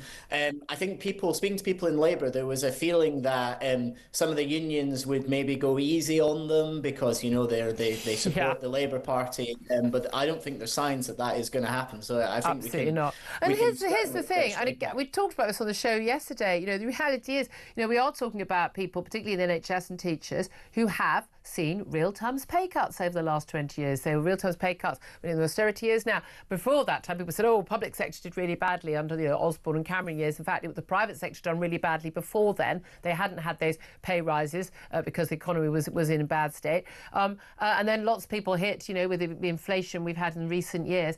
I mean, these pay rises might look like big pay rises compared to where we are with inflation right now, but they will be still just in a situation where even after these pay rises, they still will be earning less than they did in real terms 20 years ago. Now, that may be the case for a lot of other workers in the private sector, but the reality is we've got a shortage of teachers, got a shortage of nurses and other healthcare workers. Economically, I did, economics at uni, economics 101, supply and demand. You need to increase the supply. How do you do that? Well, put up the wages. Might that actually be the most sensible thing for the government to do? Yeah, I mean, look, that's certainly true, and that is why the pay review bodies, if they do come up with these recommendations that would be above inflation, because remember, we're expecting inflation of about 3% this year, so 5% would be well above that for pay rises, and that will be the motivation, to get people into teaching, to get people into nursing. The question, is how do we pay for that? I think if the Treasury wants to be smart about this, there is one potential solution, and that's looking at public sector pensions. Most of us in the private sector will be contributing something like 5% into our pensions, and our employer will be putting in similar. But if you take, some NHS workers, they have massive pension contributions of nearly 20%. Yeah.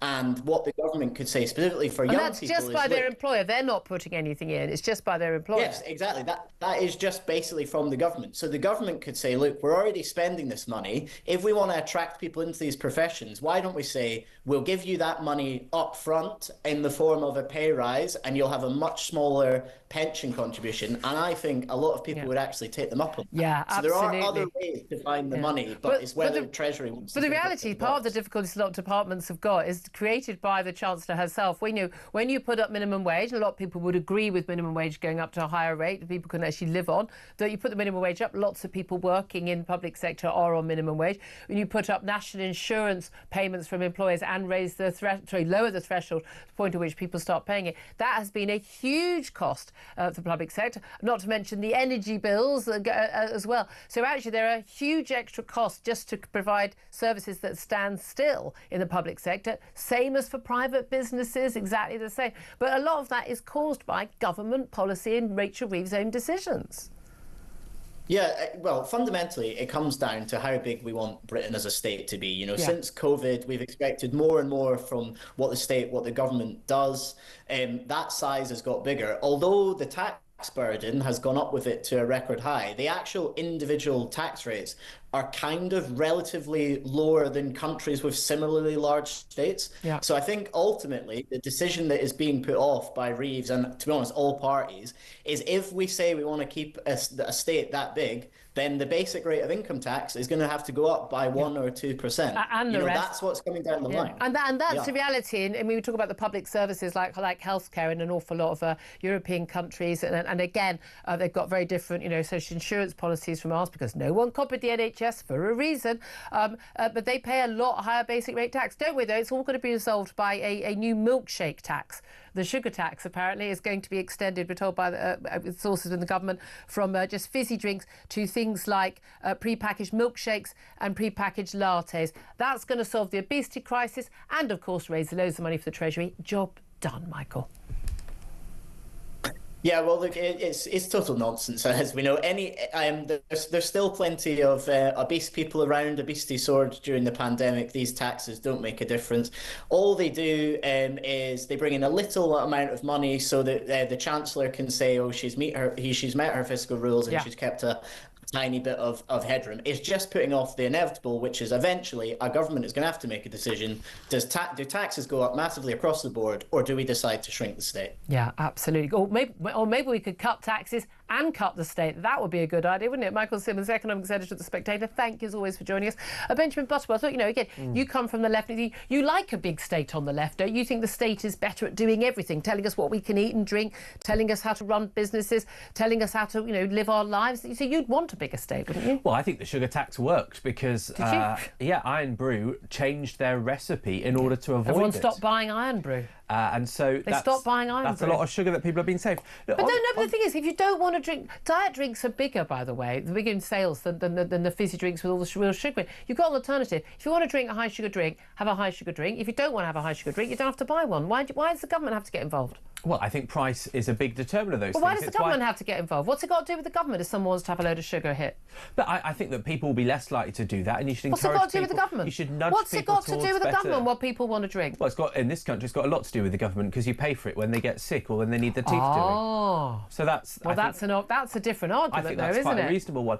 On the pay of workers, I think I have a lot of sympathy with people that are struggling to make ends meet on the same jobs that 20 years ago paid a lot better. The same as the private sector, but they can't afford to give them the pay rises because they've got paying more on national insurance. Private sector pay rises have been higher in the last couple of years than public sector pay rises. So Yeah, but they don't get the pensions. We actually took at the package that people have got. Totally agree. Yeah, that's the reality. Benjamin Butterworth, thank you very much. Up next, we're going to take a quick break. Then we're going to be talking about why is Meghan using her HRH, her Royal Highness title, when I thought part of the deal of that, them becoming private citizens in America, no longer working royals, was that she didn't. We'll talk to Angela Levin about that up next. This is Talk.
I mean, what that is downright cowardly on the part of the organisation. They seem unable to face up to the truth, and so they're shooting the messenger. And this is such an ugly part of our institutions now, you know, that I get so many emails from people, including from inside the police, by the way, that they're so desperate to reveal things, and yet they're terrified.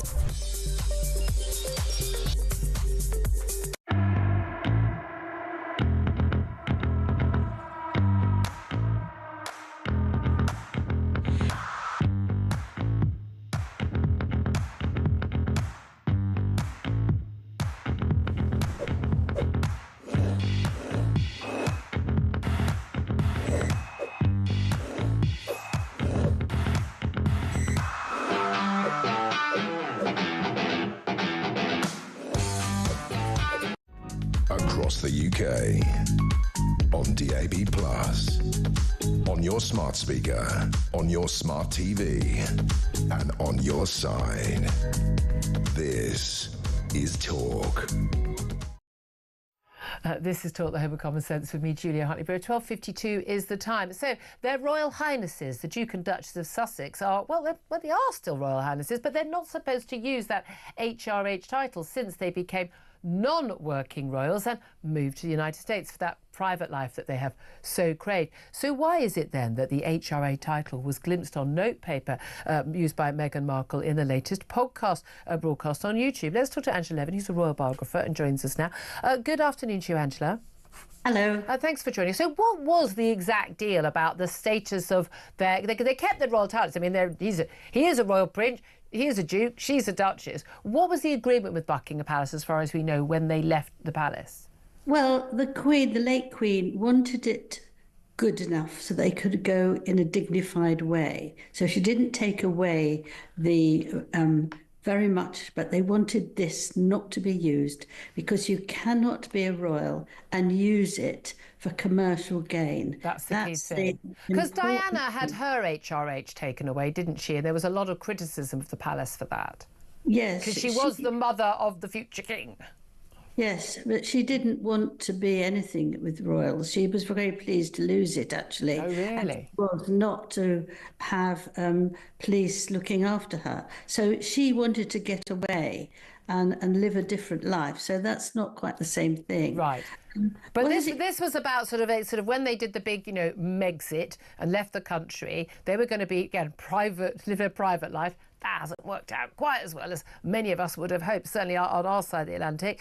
But they still use the Duke and Duchess titles, don't they? So what's the difference using the HRH? I mean, look, you know me, I'm a Republican. I don't think anyone is a highness above me or a majesty above me. I don't, no one's below me, no one's above me. We're all equal. But what's the significance of the HRH? Well, there's loads and loads of duchesses around the place, but they're not people who are royals, right, who actually work for the royal family. It's quite simple, right, and that's what they agreed to, and they were very pleased about it because Harry didn't want it anyway.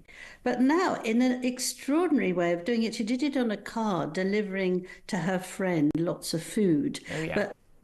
But what's really extraordinary is the Americans don't want any royal family telling them what to do at the, at all. They're not even how to make bath bombs. I'm obsessed even with how the bath bombs. but certainly not politically. They don't want. Meghan's very political, and they don't want that. And as for in the UK, they've been trying to get more friendly with William and Catherine and the King and Queen. So to do this is absolutely going to upset them and make them angry, especially Prince William. So what are they trying to do? Yeah, what purpose does it serve? Especially, most Americans wouldn't know the difference anyway. I mean, I don't think most Brits would. You say they're trying to sort of get back in with William and Kate, and that's going to be the absolute key. If William, Charles has had more relations, more conversations with Harry than William has in recent years, by all accounts, from what we do know. Again, we're not there in the room. But it certainly seems that there is zero relationship left between Harry and Meghan and William and Kate. And given that Harry used to live with William and Kate when they were first married, they were that close, started a charity together and the like. It's very, very sad. Do you think there is any way back while, that's crucially, while Harry's still with Meghan? No, none at all. Why actually sort of say, no, yeah, I can do it. I don't care what you say. I'm going to, because I'm strong and I can do it. It's like a naughty girl who does exactly what she wants to upset the people around her. And you can't quite work it out why, but that's what she's like. She has to win, and she's full of revenge. So this is what she's doing, which actually is a very bad thing because it's not going to get her anywhere. As you say, lots of people couldn't care less, but the family that she's attacking do care a lot. It's very important. These protocols matter to them. Can I ask you also, look, I mean, the sort of the hatred of Meghan, the criticism of Harry, I mean, they've never some of the accusations against the royal family, they've never actually done anything, been accused of, a crime or anything. Now, I know he's always denied it, but Prince Andrew was actually accused of basically, having sex with a 17-year-old girl on 3 occasions when she was being trafficked by, a convicted child trafficker, Jeffrey Epstein. This, of course, refers refers to Virginia Giuffre. Now, he's always denied it, although a big settlement was paid in the multi-million-pound settlement with the help of the Queen to Virginia Giuffre. She has sadly now died, believed to be taken her own life. Obviously a very troubled soul, as it would often be the case, we know, with women who have gone through this in their teenage years. There's lots of talk about, talk about Prince Andrew making a comeback. Does that completely put paid to him coming back at all as a working royal, or was that already a done deal? Well, I haven't spoken to the King lately. I think that he's finished. I mean, he's over 60. They're not going to put him back. And if she's died, that doesn't mean that he can go back and start getting involved with all sorts of organisations and start taking planes all over the place. No one's going to want anything to do with him, are they? No, absolutely not. But I wonder if he has a guilty conscience about what's happened to Virginia. He never met her, apparently. Yeah, well, just that she's a young girl and she was abused, he might feel, this is very sad. I think she loved her children. She had 3 children, but her marriage broke down. And I think it was just too much. And this shows very much to me that anybody who is abused or raped actually needs care. Exactly. The damage that is done for a lifetime, and we know that, whether it's by multi-billionaires in New York or an island in the Caribbean or grooming gangs in Rochdale. Royal biographer Angela Levin, thank you very much for joining us. Benjamin Butterworth, give you a final word on this. Meghan and the HRH, do you care about that? But apparently the royal family do. Oh, well, it's obvious why this happened. The image of the HRH was in a shot for her new podcast, which failed to even chart on Spotify last week. Oh. And now this crops up. She's got this podcast about women founders. Yeah, women founders. I'm sorry. I mean, failed actresses who married well. I was about to say call it something accurate. The radical feminist act of marrying a rich man and living off his money. I'm not sure she's a great inspiration. Nothing says feminist